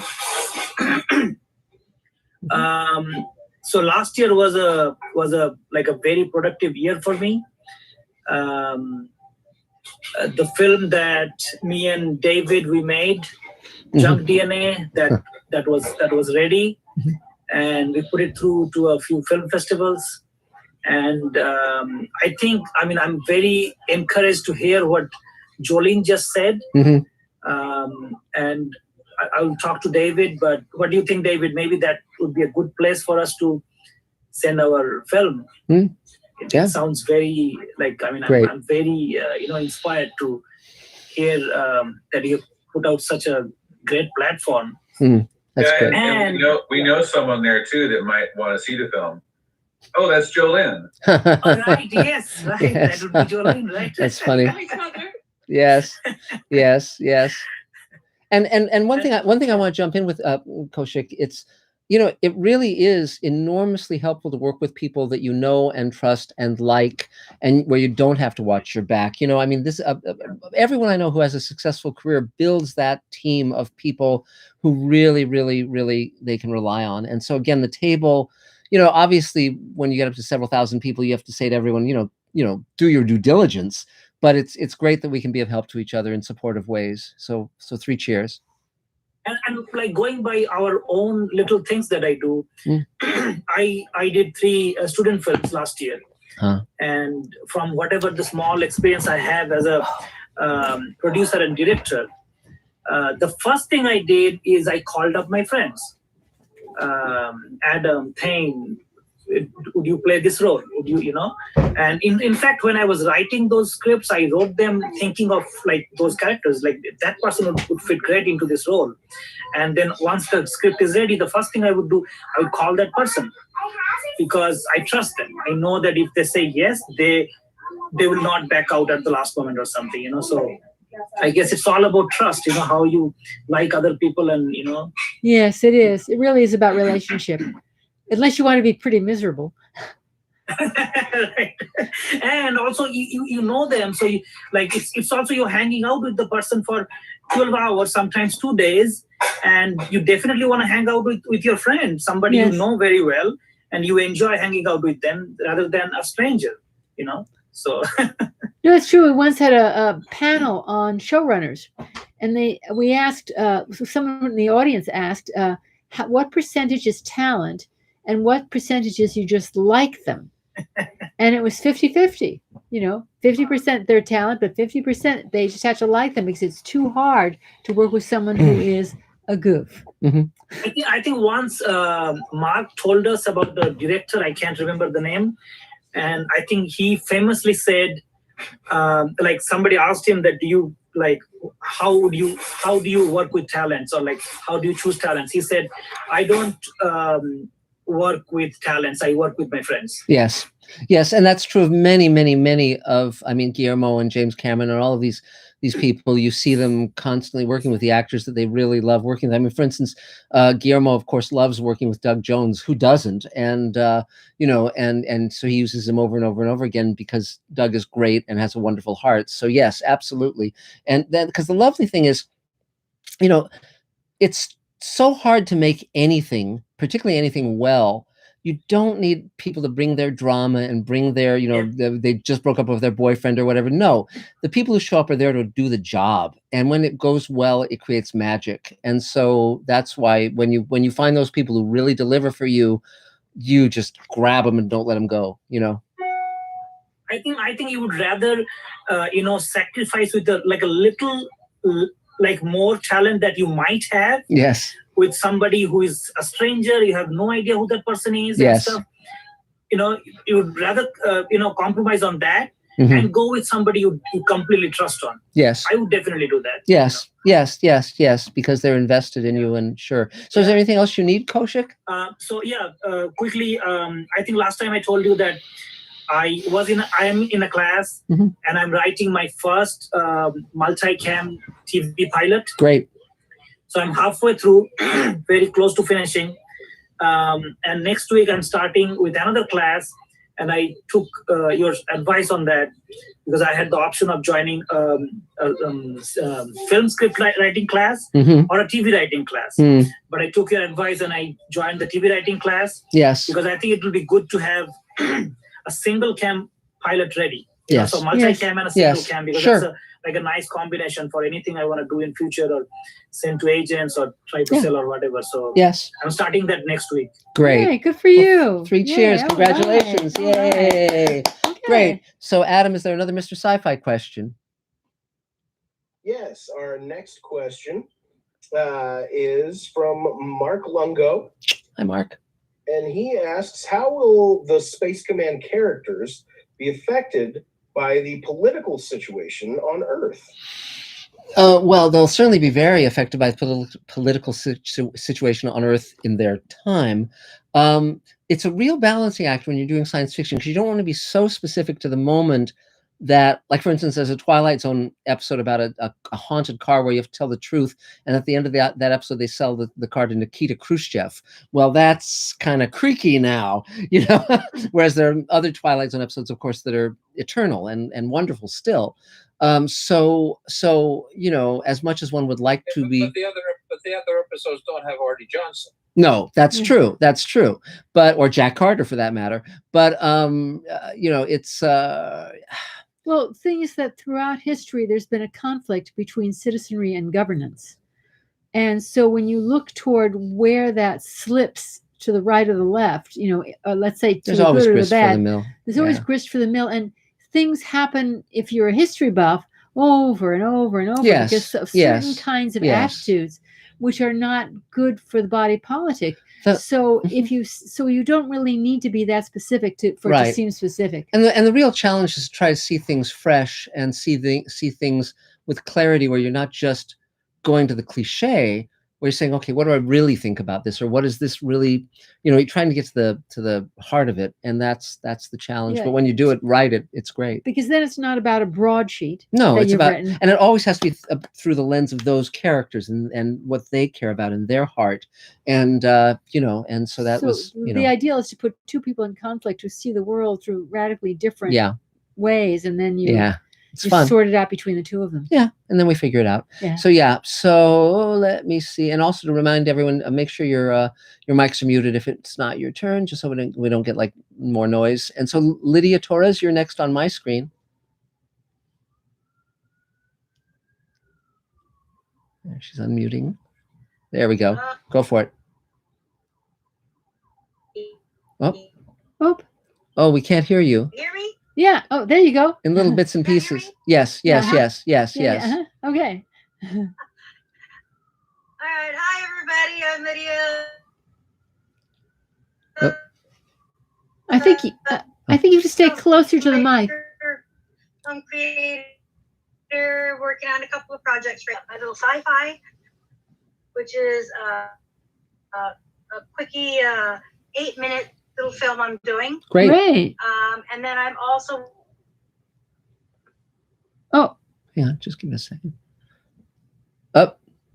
Oh, we've lost you We again. sort of lost you. You keep going into like. It looks like your connection's pretty bad. Oh darn! We're not hearing you right now. Huh. Darn. Well.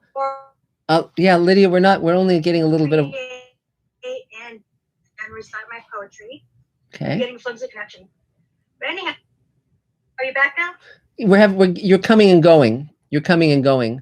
So we're only getting a little bit of what you're saying. I don't have a solution. Yeah, what do you think's going wrong, Adam? Or David or somebody.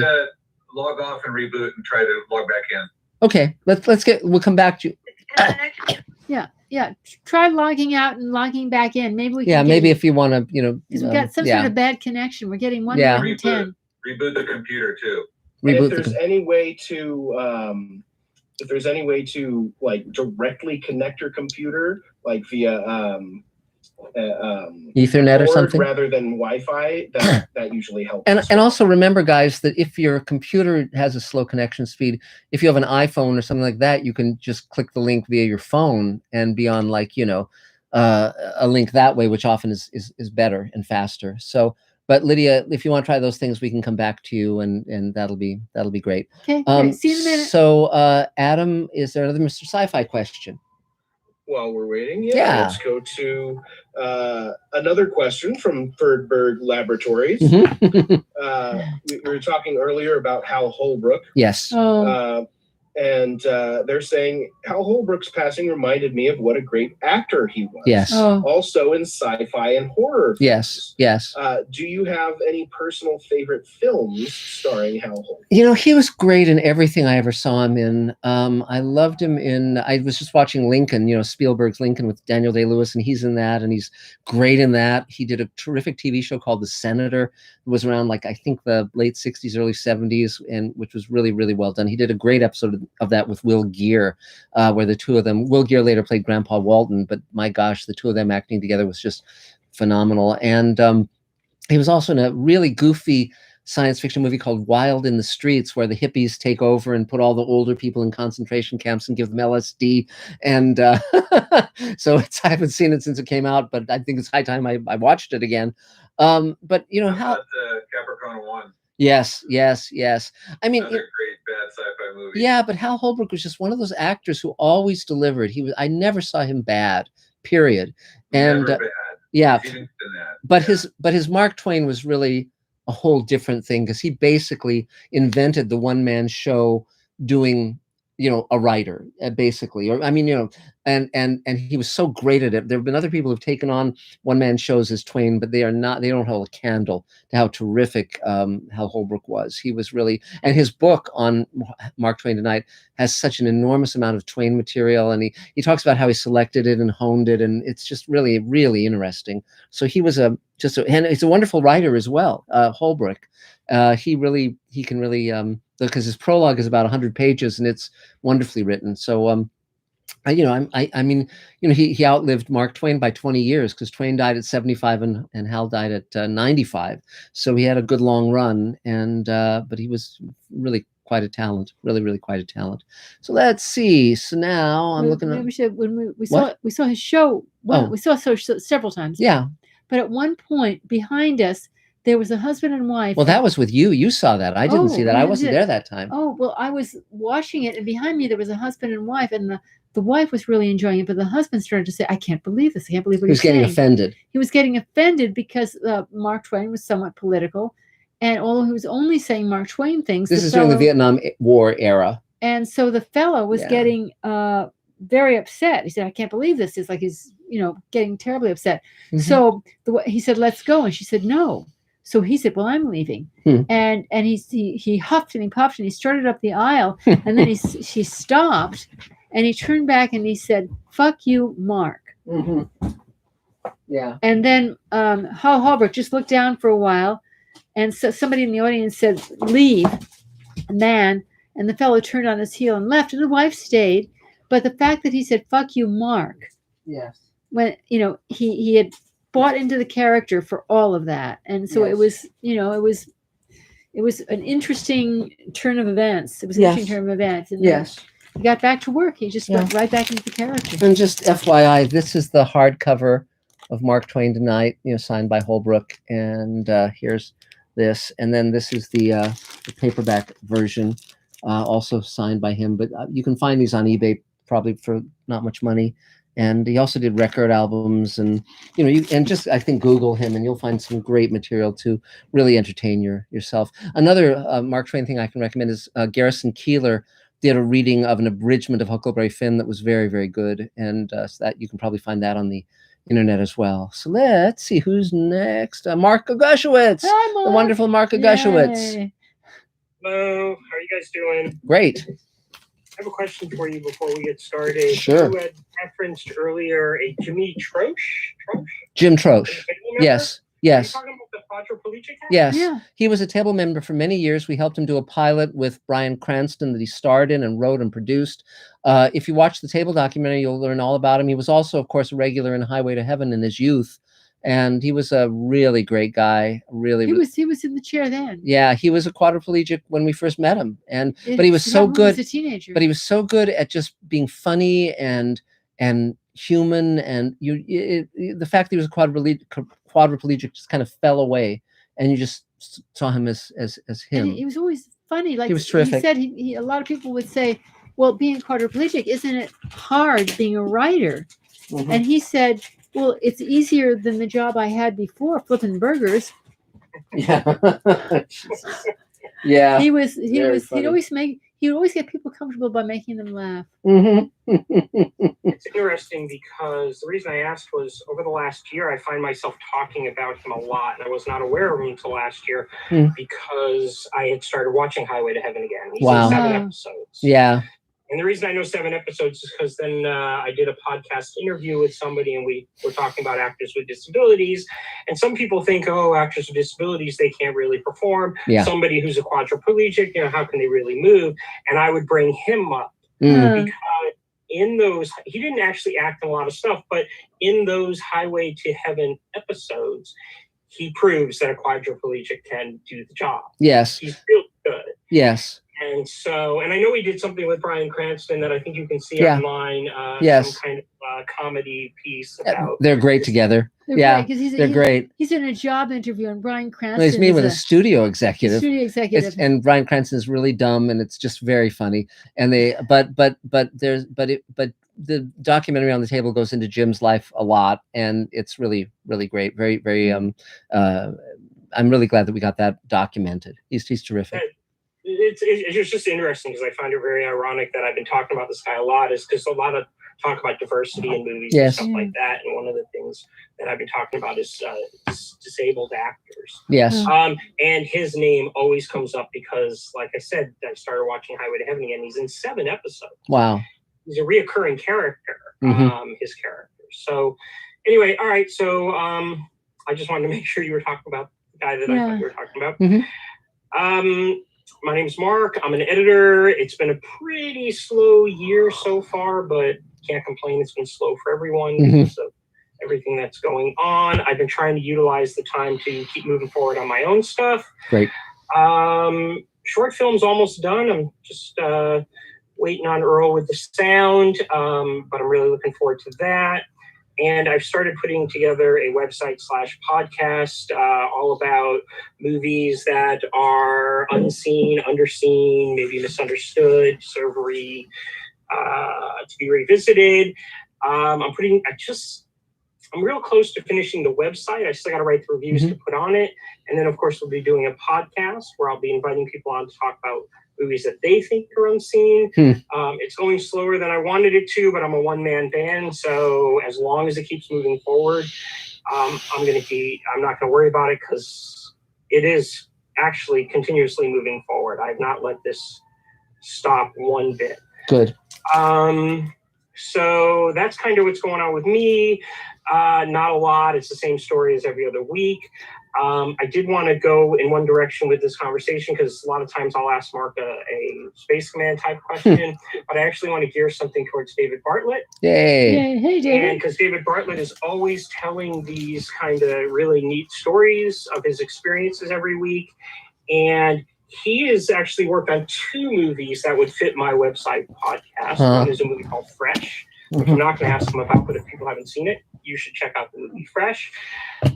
But he also worked on the remake, and I'd be real curious what your feelings of this movie are, the remake of Invaders from Mars, which is a film that I've always really, really liked. So I want to ask David Bartlett if next week when he tells his story, if I can put in a request for a Toby Hooper story. I have several Toby Hooper stories. I'd be happy to contribute that. Okay, I have a picture somewhere of me and Toby Hooper, and Toby has a chainsaw in his hands, and he's cutting a 35 millimeter 8-plate flatbed chem, pretending to cut it in half with me sitting there watching, like he's cutting the film on actually cutting the chem in half. That's I'll see if I can dig up that picture. But boy, now that I'm, you have some odd questions, Mark. I gotta tell you. I'll see if I can find that picture. Well, because I don't want to know about all the stuff that we can go get in any other podcast. Here I got somebody who's behind the scenes on some of these movies that I love. Why not ask those questions? Yeah. But I think he is a very underrated director. He's only remembered for one movie, and I think he deserves to be remembered for more. And so I would love to hear a story for that. So Okay. Throw that out to you. I'll see what I can. I have a fresh story too, but I can tell you both of those. Right. And another thing is, Dave, because you were talking earlier about people not knowing what a record is. Well, I have a Victrola back there that you can see every week. It's like one of my most prized possessions. Got real personal meaning to me. And try and find somebody who knows what a Victrola is. Well, I've got a cylinder phonograph that plays 2-minute Edison wax cylinders. Wow. And I'll get one in a moment, one of the cylinders. And people don't even know the concept of a wax cylinder, which is it's a tube and the grooves are on the outside. There's one side, the outside. It's like a record in a tube form. Yes. My mother collected antiques and sent me over the years. I had a full set. I had a wax cylinder recorder. I had a wax cylinder player. And I had another one, which was a stripper. And what you did was you put the wax in that you'd recorded, and then it strips it flat so you can reuse it. It's 3 separate machines about like this big. Yeah. It was really quite the set. Yeah. So he's going to show you the cylinder here. There you go. That's great. And it'll be fun later when people who couldn't make it tonight ask me what you talked about, David. I'll say, oh, he just talked about strippers. Waiting for that. That was too obvious, Mark, but Yeah. I got it. Yeah, well, we try. There it is. There's a cylinder Yay. from Collins and Harlan, Mhm. who were a vaudeville team. Yes. And they also recorded independently. A lot of ethnic stuff. Some of this stuff is a little hard to listen to because of the content, but it was minstrel shows, was entertainment in Yes. America. Yeah. Once upon a time. So it's part of our history, and yet they were really incredible performers. Yes. And also the boxes. Yeah. Here's an Edison recorder. Yes. With a couple of recording heads that would Wow. actually Wow. That's cut the neat. grooves. Wow. And It's very ironic that Dave Edison is showing us this. yes. And I think Edison was actually his real name. yes. And there's photos of Thomas Edison on the cylinder, the box of that cylinder, which is pretty remarkable.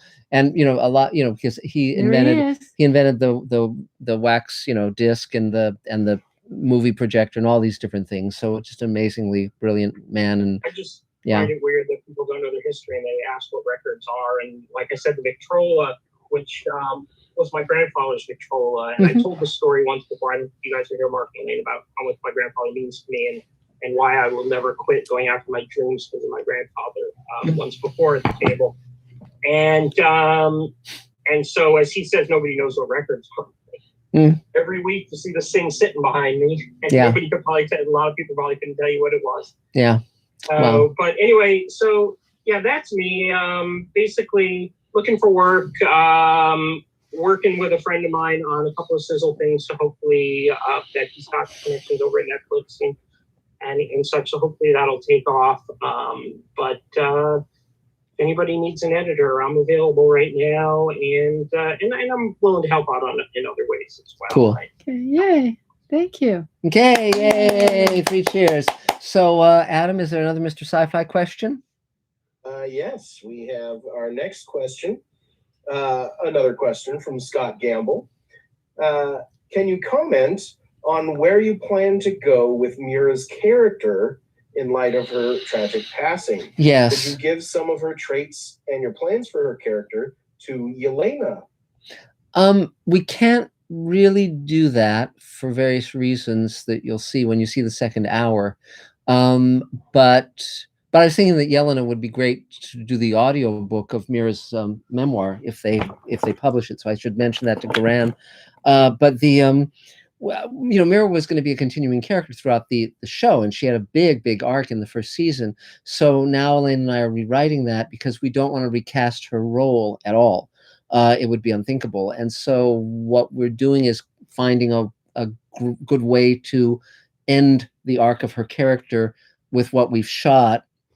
And I think we can do in a that. way that honors her. Yes, but it's a shame. It's really a shame. We can continue the show and certainly continue where the show goes, but it's really a shame that she won't be able to take the journey with us. And you know, it's just, you know, I mean, life has such surprises, both good and bad, you know, and this is one of the bad ones, of course. So, but yeah, so but we're almost done with the second hour of the show, the second hour of the pilot, and you'll really get to see the, you know, how that character pays off in that, how Mira's character, you know, pays off. So, and yeah, really sad about that. So let's see, Brian Hassick, you're next on our screen.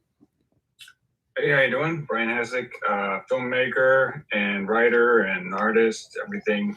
And last week I started playing with music, so now I have way too many things to do. Great. Last time, yeah, I talked to you about the Ray Bradbury short. I've decided to just do it myself, but I looked into the Science Fiction Reddit America, and looks like I need some references or at least members to join, since I don't have any published content right now. So I'll probably throw that out on the table email. Sure.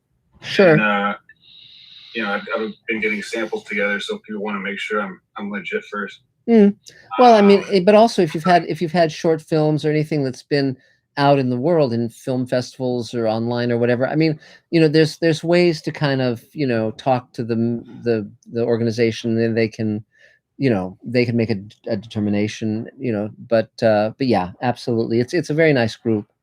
Yeah, I figure they'll want my $115. So sure. But really, yeah, I jumped on tonight because I don't really need anything at the moment. I've been getting some scripts together and pitches, and watching a lot of you know, how to do the great pitch. And I saw a great one from some Netflix people on how to pitch to Netflix. And they've got a little pamphlet, so I'll put my email in the Zoom, and if anyone wants to take a look at that, sure. Just, great. For helping with pitching. Yeah, I'd be very interested. I'd be to volunteer once I'm done with all this. Great. Right. At the end of March. But I'd be very interested to see that pamphlet. That sounds really cool. So maybe if Adam or David can, you know, grab it for me, that'd be terrific. And so great. Well, 3 cheers, Brian! Yay! So Adam, is there another Mr. Sci-Fi question? Yes, our next Mr. Sci-Fi question is another one from Scott Baker. Hi, Scott. Wow, you're Mr. Chatterbox tonight. Yeah. He asks, are you offering a future post-pandemic wrap party ticket for Yes. Space Command donations? Yes, we do have. We just before the pandemic, we were actually actively planning the red carpet premiere of the pilot, and at the Mann's Chinese Theater, you know, Grumman's Chinese, and sadly the pandemic put paid to that, but we still are planning to do it once the pandemic's over. And we also were going to have we were planning a Space Command convention at the studio, and we did that actually online, and Mira was on the panel, and so you can find that on Mr. Sci-Fi. But all of these things that we planned to do in person, we made virtual for now, but that doesn't mean we won't do them in the next few months as we're allowed to, see each other in person, basically, meatware, as they call physical bodies, so in certain corners. But yeah, so absolutely. And, and again, there was one year, a couple years back, where I sort of hit many more conventions than I normally do across the country.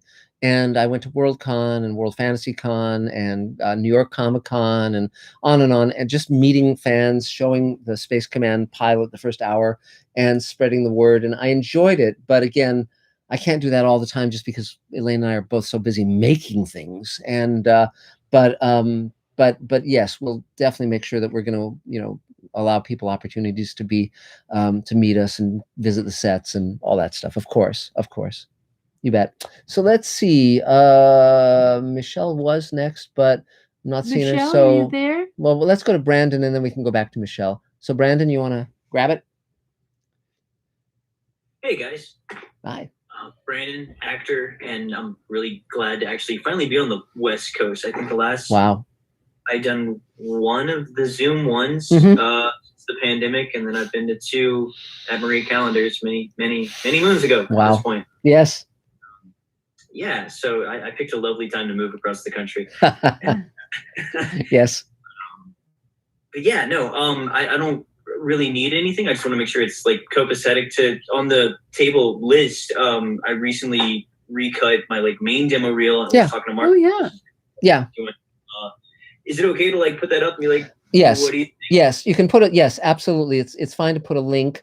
The table email doesn't allow attachments, but it does allow links, and that's absolutely appropriate because the more we see of each other's work, the better, and the more we get feedback from others, the better. The whole point is we don't want toxic feedback, but we want supportive feedback.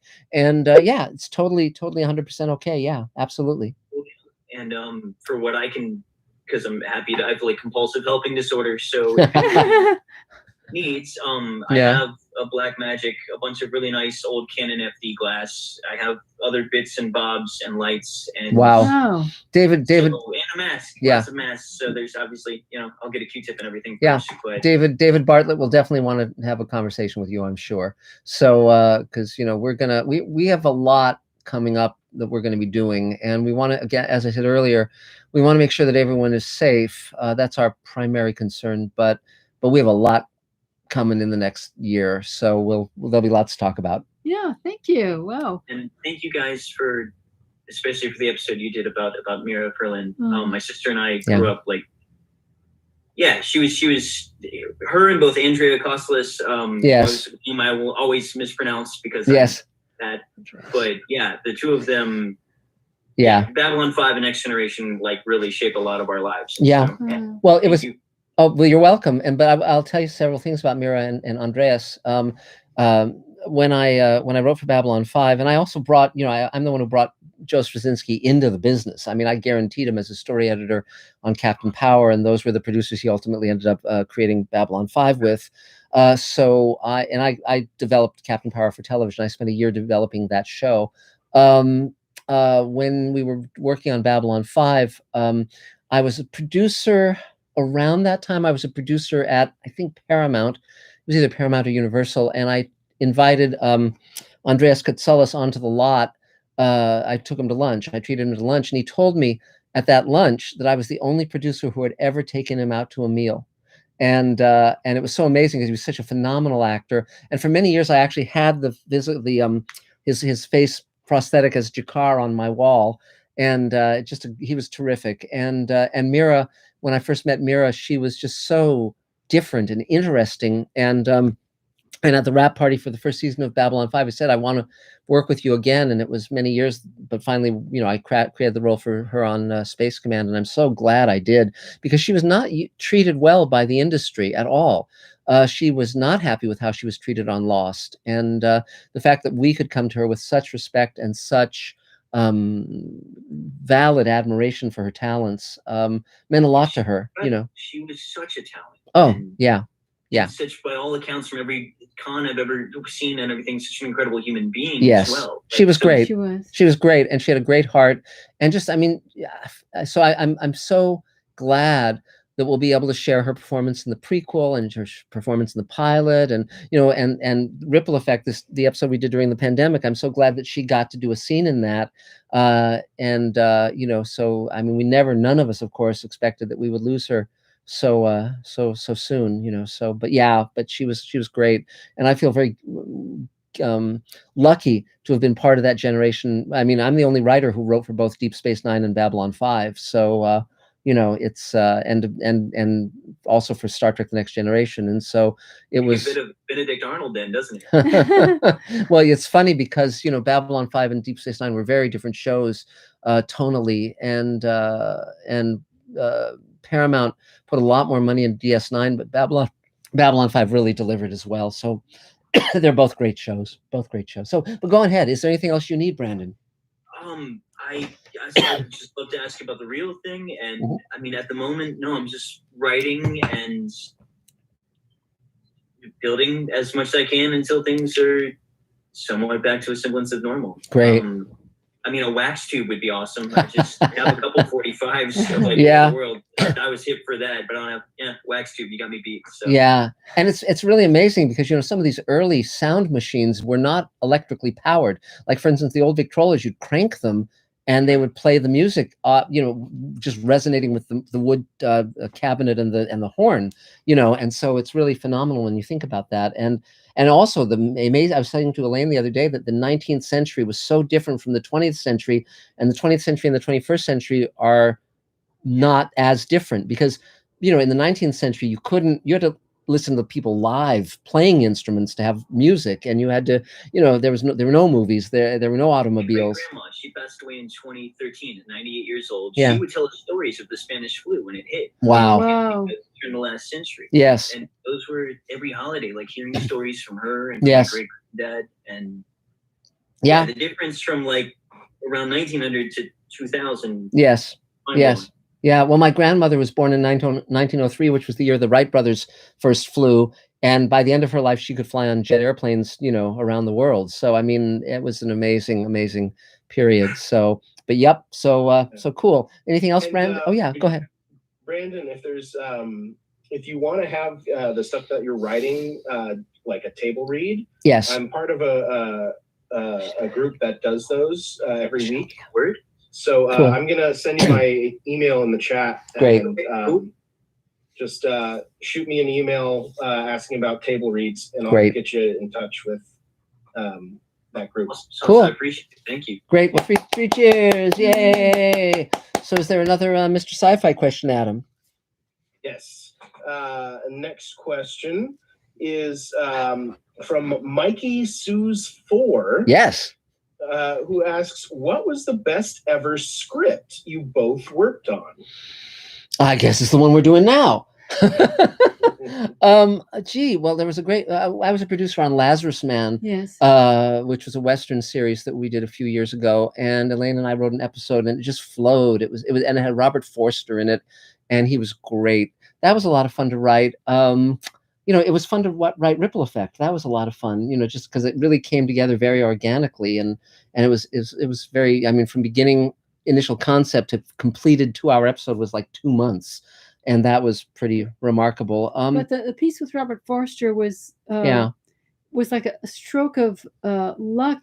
You can call it luck in the way that it came together. Yeah. Because we had a gunman, and he had to have a turn, and we ended up making that a very emotional turn based on his own this great monologue. background. It's great monologue, and it was about how he lost his wife, and he lost had his kinda, wife, and she had been his soul. Yeah. And he lost himself when he lost his wife. And Yeah. finally, and tragically enough, that had happened to the actor. Well, he was married to Elizabeth Montgomery, the star of Bewitched, and then she died. Passed away, and then it was like then he happened to get this role shortly after Yeah. that, and so his performance. He was great. He was great. He was amazing. Yeah, and it was fun writing westerns. They're not very dissimilar from science fiction. They both are sort of larger than life kind of characters and stories and archetypal and all that stuff. So it was fun. Mark? Yes.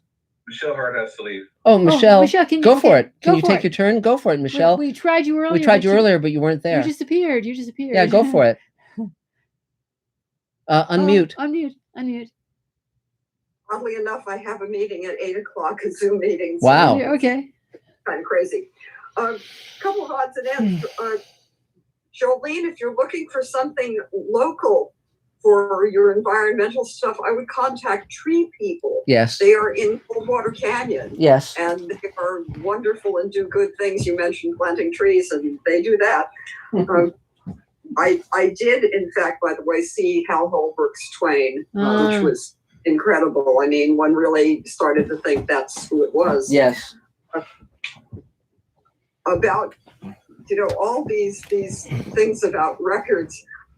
My father was a disc jockey back in the days when disc jockeys played records on the radio in New York on WNEW and in Los Angeles on KFWB until they started telling him what to play, at which point he quit and went to KNX. But one of my summer jobs was cataloging his record collection. Wow. And there were some very old records on I believe some were on Blue Jay labels you've never heard of.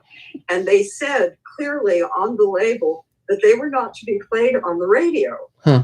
And I asked my father, why would they not want to play records on the radio? And he said, well, it was thought that if they started playing records on the radio, all those standby orchestras would be out of work. Because every radio station had a standby orchestra that played the intros and the outros for things, and that played if there was a problem with the transmission or whatever, or somebody didn't show up for work, the orchestra played stuff. And those early records said you weren't supposed to play them on the radio. We had, and I'm going to get up for 1 second because I have a kettle that's whistling. Hold on. Okay. Hold that thought. Okay. Da, da, da, da, Yeah. There you go. Great. We had a device which made records. And it was apparently a gift to my father from whoever it was that gave important gifts to disc jockeys. A very big AM and FM radio, which was unusual at that point, and it played multiple records. You could stack the records up and it played, I believe it played 78s, 45s, and 33s, and we had the little fat spindle that held the 45s because they all had the large hole. I never did figure out why a 45 RPM record had to have a big hole, but that's how they made them. But it also would create an actual record. There were blanks that were, I don't know what they were made of. I suspect they were some sort of rubberized system. And they would make a recording, but it was made from the inside out. So when you started to make it, you would start it toward the center of the record, and it would actually create, I'm describing it, it would actually create a groove that extended to the outer edge of the record. And when you wanted to play it back, you started the same way. You played it from the inside toward the spindle outwards. That's great. And I think those existed maybe for 10 years or something. It would probably be an enormous collector's item. My father, who was good at those sort of things, dismantled the whole damn thing, stripped down the magnificent mahogany case that it was all in, and put in modern stuff. So, Michelle, yeah, the 45s had the larger holes because they were much more stable to be put into jukeboxes and one song at a time than the 78s were with the larger discs. Very cool. Thank you. Yes. Things you never do.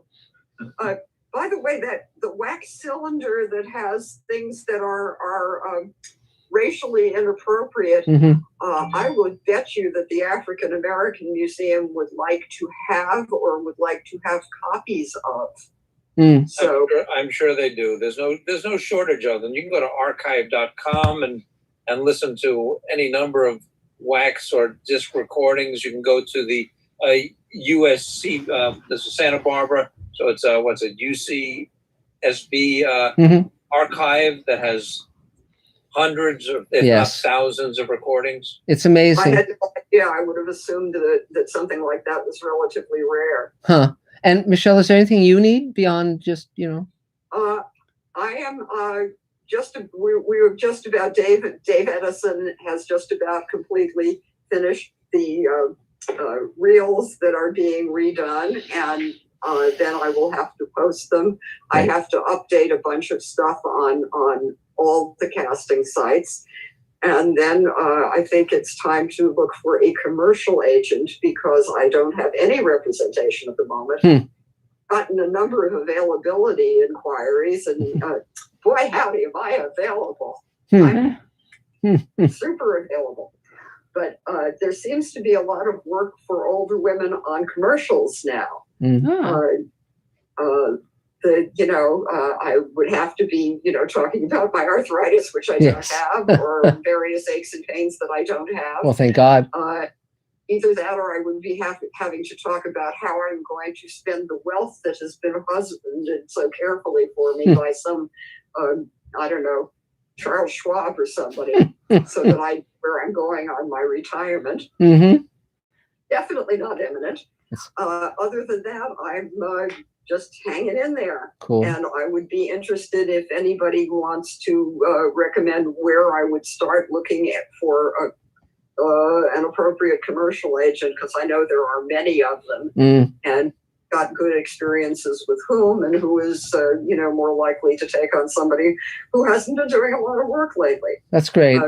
For those of you who don't know me, and I see there are some new people out here.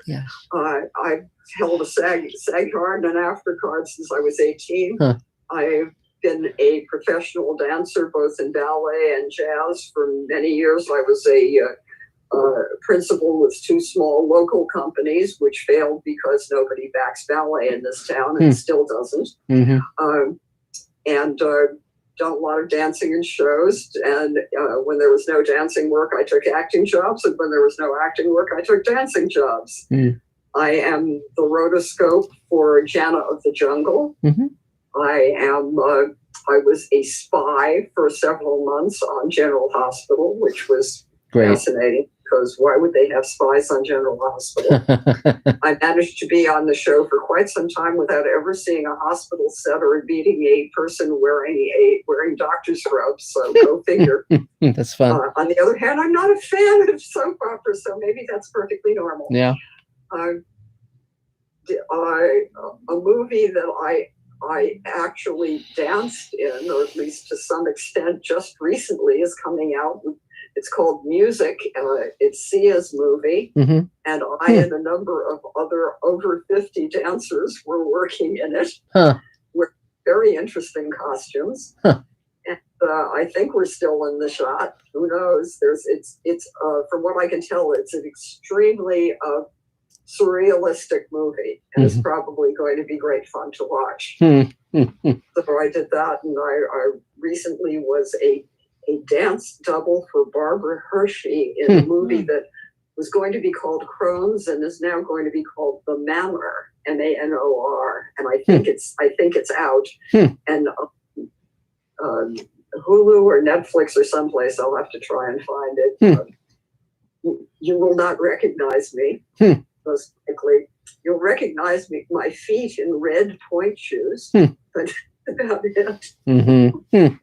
Cool. So other than that, I'm looking for work. In the meantime, I'm selling stuff for Closets by Design. Design closets. As my son said, most people at my age have come out of the closet I've gone in. Yes, and one thing I would suggest, Michelle, is definitely put out an email to see for recommendations about commercial agents, because again, there are commercial agents where you fit a niche that they might not have someone in that age range who's very vital and very alive, because obviously for those kind of commercials you're talking about, they want people who seem better now, because I got my stair lift, or because I got my my colonoscopy or whatever, it's like, I'm feeling so happy now, and then they show you like dancing on the dance floor with some theoretical husband or new 80-year-old boyfriend. Thane could play that role, so it's so yeah, so you definitely fit a category, and I'm sure you'll get a lot of recommendations. Thank you. You're welcome. Okay, I've got to sign off now. Good night, loves. Good night. Bye. Great. Yay. So, Adam, is there another Mr. Sci-Fi question? Yes, let's go to our next question. Another one from Mikey Sue's 4. Yeah. Who asks both Mark and Elaine, what, in your opinions, was the best ever movie script written, and does it remain relevant today? That's interesting. Now, before I answer that question, just since we've been talking about wax discs and record albums and all that, when I was a kid, thrifty drugstores used to have booths that you could go into to record small records, you know, that you could mail to each other. And my mom and her boyfriend at the time, Vince, put me into one of these things. And when I was about 5 years old, and to send a copy to my dad, and it's me telling jokes and singing a song. And I can tell you what the joke is. It's why did the man throw the clock out the window? And the answer is because he wanted to see time fly. Right. So it's and I won't sing the song, but there you go. So in terms of the best script ever written, Aliens is pretty damn good. That's a pretty great script. Citizen Kane, of course. Casablanca, of course. I don't have a favorite. I mean, there's a batch of brilliant scripts. Blade Runner's a great script. There's a batch of really brilliant scripts out there, and the mark of a brilliant script is that it is a pretty ageless. I mean, the things that fall away that sometimes won Academy Awards, even at the time you think, why did that win an Academy Award? Right. But the things that really move us do tend to be ageless. Oh Brother, Where Art Thou is a great script. Big Lebowski is a great script. Tennessee Williams, several of his films we were just talking about. All About Eve. I've never seen that movie in its entirety, so I've seen bits and pieces. Really? Yeah, I've only seen. Yeah, it's one of the great screenplays. I've only seen some about Eve, and so. Yeah. But Jerry Maguire script fan too. That script is probably the best script of any 10 years in its direction. But the interesting thing about scripts is, of course, unlike a book, like for instance, you can say, well, To Kill a Mockingbird is a great book. A script is only as good as how it's made, you know, into a movie. So Alien could have been a shitty movie, or any of these scripts could have been shitty movies if done by bad directors, but they were, of course, done by brilliant directors. The Birds is an amazing piece of work. You know, there's just tons and tons and tons. You know, so yeah, absolutely. It's really fun when you read. Just thinking of Night at the Iguana and Streetcar Named Desire. Yeah, well, Night of the Hunter is another great one. That's an amazing Jesus, script, phenomenal. Yes. And Asphalt Jungle. I haven't. Again, that's another movie I haven't seen. So you could be, you know, I think you're watching all the movies that I shouldn't be watching. Glengarry Glen Ross is one of my favorite. I'm speechless. You have to watch Asphalt Jungle, Mark. Yeah, well, yeah. It's probably the best noir film ever made. Well, okay, sure. One of the top ones. Okay, and was that Houston? Was that John Huston? Yeah. Okay, sure. I will. Hayden, it's like across the board. The acting is top notch. The cinematography is off the charts. It's just a great movie. Yeah, I saw it last year. There's a lot of good. I mean, Double Indemnity. Yes. Yeah. Yes, that's Raymond Chandler wrote that. Big Sleep, of course, was Boulevard. Yes, that's a great. I was going to say Billy Wilder. That's a great script. Yeah. I.A.L. Diamond was his writing partner. Also, Ray Bradbury's script of Moby Dick was a great script, and Ray's script of The Martian Chronicles that he wrote for MGM in the early 60s. Lane gave me a copy of that script, an original signed by Ray. And when I was a producer at Universal, I would go to the executive lunchroom every day and read just like a page or two, so I could enjoy the script over a period of months. And it was just such a really fun experience. It would have been a great movie. Really would have been a great movie. Here's a challenge for you, Mark. What about over the last 10 years? Because you guys are naming all these old movies. Sure. It's a little harder to find something from the last 10 years. Yeah, I mean, Once Upon a Time in Hollywood, I thought was a really good job. Big Lebowski. Big Lebowski isn't within the last 10 years. Space Command is a great script. You know, it's just like, again, you know, I've read a lot of bad scripts. I remember when I read the script to David Lynch's Dune before he shot the movie, and I thought, I can't imagine how he can pull this off. It was so weird as a script. And then, of course, he made this movie that was weird as a movie too.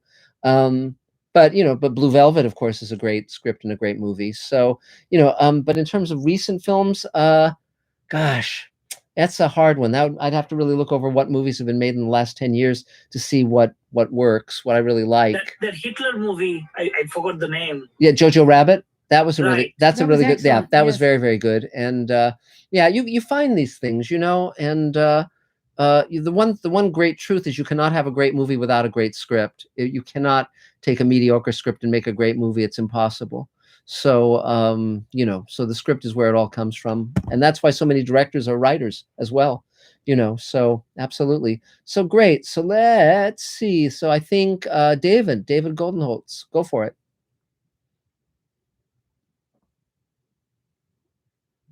All right.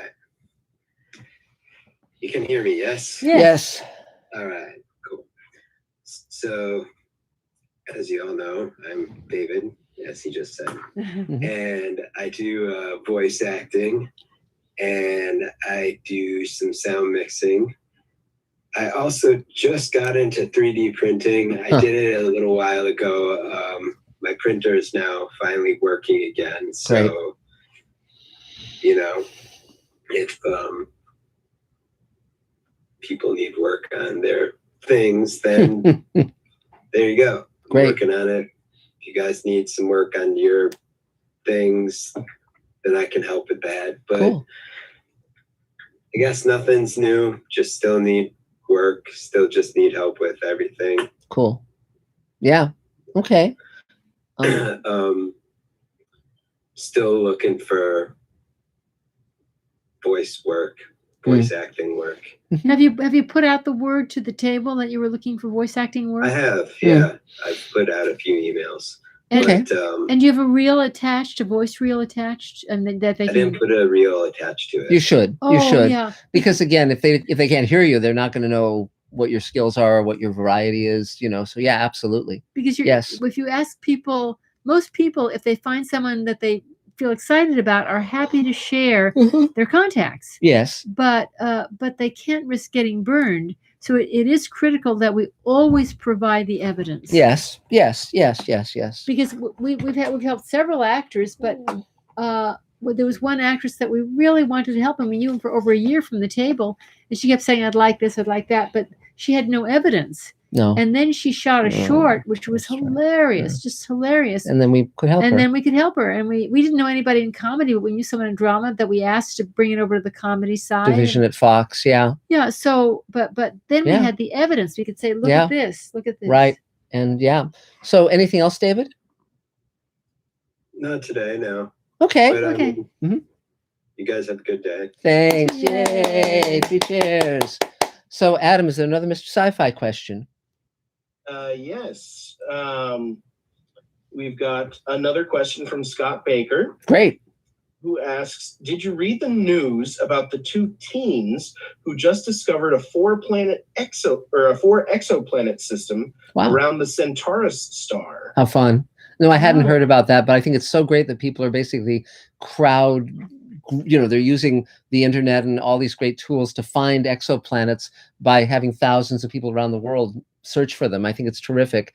And I think that we're definitely gonna find some amazing things. And, you know, and when there are certain kinds of experimental drives that can't go faster than light yet, but can get up to a percentile of the speed of light. And when you start to get up to that, you know, then the nearest star might only be, 10 or 15 years away.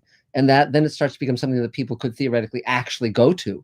And it's pretty interesting stuff. And so so this is all, and there was also that signal that came from Proxima Centauri that they're trying to determine whether or not it's a sign of intelligent life or not. So that's fun, just fun stuff. I mean, the universe is filled with amazing things. So it's really cool. So now I guess it's Elaine's turn, right? Elaine. Oh, really? Okay. Yay, Elaine, 3 cheers. Okay, the call that I took was Judith. Yes. And she will mention something. She got really sick. She was on a drug that she should have been on for a very short period of time. Yeah. And heroin, huh? No. Yeah. And ended up extremely sick because nobody was keeping an eye out. And so, be careful about these long-term pharmaceuticals because they can end up poisoning you. And if you're not, you have to be your own. But she can go into details about that. She also said, don't use palm oil because they're killing elephants to get to the palms. So, Jesus. Stop. So don't. Stop it. So, okay, stop that. Jesus. Yes. So another thing to worry about. Yeah. Jesus. So I'm just keeping busy. A lot of emotional materials, which isn't my favorite thing, but it helps create a world. So working on the Mafia movie. Yeah, it was his pilot. His pilot. It's a series, yeah. Yes, a series for my wonderful DP. And So that's very interesting. And Mark asked a very good question, which is why this mafia movie is unlike other mafia movies. Yes. And I mentioned the fact, and that really helps you think, because in this particular piece, we're not just talking about the bad mafia. We're talking about the complexity of the people who are being corrupted by the mafia, the mafia itself. And just to be clear, I mean, Massimiliano Trevis, who's also a producer on this, is from Sicily. He grew up in Palermo, so he grew up with the real mafia guys, and now he's here in America. So this is not just someone saying, "Hey, I watched The Godfather the other night. Let's make one of those." So he was taking it from a book that he optioned. Yes. And it was really about that some of these guys, it was their only family, and it was some of these guys. They would where everything was so corrupt that nothing would happen in government, such as child pornography. They would step in and put a stop to it because there were certain the mafia would, because there were certain ethical standards. So it's the complexity of human behavior. So that's one of the things, and the complexity of good bad is one of the main themes of the piece. So that's one of the things that makes it very interesting. But that's just a piece where Space Command and also doing many rewrites. Part of it is because we did lose Mira. Part of it is just to bring the piece together. Logistics. And between and betwixt, trying to gather up the money to put together the cast. We have some of them from the table for the Voiceless Roar. Yes. Where I'll be doing one more update as the society shifts, you fine tune. And I talked to them about how to open the account for the bank account for Voiceless Roar. So just keeping extremely busy, and that's it for me. Yay, Elaine! Wonderful, Elaine. So is there another Mr. Sci-Fi question, Mr. Sartain? I think I got one more for you. Another one from Kevin Scott 76. Great. Who asks, to stay in great health, do y'all do anything besides exercise, like supplements, protein shakes, fasting, etc.? Yes, Elaine's a vegetarian, and so we eat eggs and cheese. And I've been a vegetarian for certain years, but I eat chicken to a small degree. I eat, other things to a small degree, but mainly I'm eating, what Elaine eats. And a lot of salads, plant-based food. Right. And we both take thyroid, oddly enough, but also I take a multivitamin. I take resveratrol. And I just read a book on longevity written by the head of the Harvard Longevity Lab, who's a real MD and not a quack. And so he was recommending certain things, and so I'm following that regimen. But again, we've had the same personal trainer for 25 years, and we work out. Well, I work out 3 hours at a time, 3 times a week, and so that kind of keeps you on your toes. It was very funny because I'm, now because of the pandemic, I run on a track rather than on a machine at the gym. And so the other day I was at the park running on the running track, and I turned the corner, and in front of me is a car driving toward me on the running track. And so I had to dive aside to not be killed, and the car drove on. And so that was, in a park, to have that happen was rather unusual. But you never. Another thing that happened akin to that was one day I was, and this is true. I was walking. Elaine and I were walking outside the Braille Institute, and I heard a sound behind me, and I looked, and there was a car driving on the sidewalk toward us in front of the Braille Institute, and I thought, how appropriate. So it was. Yeah, it happens. So so so I guess that's you. It's me, wonderful me. Yay! 3 cheers. So a lot is happening. Amongst the things happening, yes, we're working on Space Command. The second hour is almost done. It'll be done very soon. We're plugging in all these amazing visual effects from Tobias Richter and from Christian in Chile and his team, and Tom and just everyone. And David Bartlett's working great on this, and Dave Edison's working great, and Elaine, of course. And we are rewriting the script, but we've got some wonderful things from Mira, and the next issue of the Space Command comic will be a special issue dedicated to Mira Furlan, and it'll be telling a story about her character. So I'm very glad that we can do that. And Tahani Farr's artwork is just wonderful. And beyond that, so we're working on the prequel comic book, the prequel, animatic. We're working on. We put a new scene into the first hour of Space Command. We are finishing the second hour of Space Command. We've got the third hour, which we're working on. We've shot it. It's just in post, and we've started shooting the hour after that. And then we did the 2-hour pandemic episode during the pandemic, which is on Mr. Sci-Fi. The novel has been released now, the Space Command novel by Maya Bonhoff. I'm about 2/3 of the way through the new book, Greenlighting Yourself, that my publisher, Silman James, will be coming out with as soon as I finish writing it. And that's going great. The Showrunners Network is moving ahead. Our venture capital person is now in direct communication with the investors, the potential investors. Our target is $36 million to shoot 6 2-hour backdoor pilots, where I'm teaming with all these major showrunners. So also aboard on this project are Rockne O'Bannon, who created Farscape and Alien Nation and Sequest and Defiance and Cult. He's currently executive producer on Evil. Mark Ferguson, Hawk Ostby are creating a show with me. They created The Expanse and ran that show and wrote Children of Men and Iron Man. And Joe Dougherty is now aboard, and he, of course, won an Emmy for 30-something, and he was executive producer for the last 7 years on Pretty Little Liars and its spinoff. And Michael Reeves is also I'm going to be co-creating a show with Michael, and Michael, of course, is an Emmy winner for Batman the Animated Series, and he co-writes novels with Neil Gaiman, the Interworld novels. So it's an amazing lineup of people. So I had a Zoom call yesterday with Joe Dougherty and Mark Fergus and Rockne O'Bannon, just laying out the next step, which is where we'll have Zoom meetings with the investors. And I was telling them how that works because they've never done that stuff, whereas I, of course, have. And so we'll see what happens, but and we locked down a lawyer for the Showrunners Network who's been advising us, and it's all coming together. It's really, so that's going to be pretty amazing to see. And then, part of that is also a Rod Serling project that seems to be going very well as well. And beyond that, I just got, it's funny, not long ago, I bought a spacesuit from that was used in the movie Aliens. It's a salvage suit, and I saw it coming up for auction was the backpack, the breather pack, and I got it. So now that just arrived yesterday, along with some Ridley Scott storyboards that Ridley Scott himself drew for Prometheus. So it's just been some pretty amazing stuff coming our way, and it just continues. I mean, the alien spaceship is nearly completed. All sorts of cool stuff is happening, and the dream, we're living the dream every single day.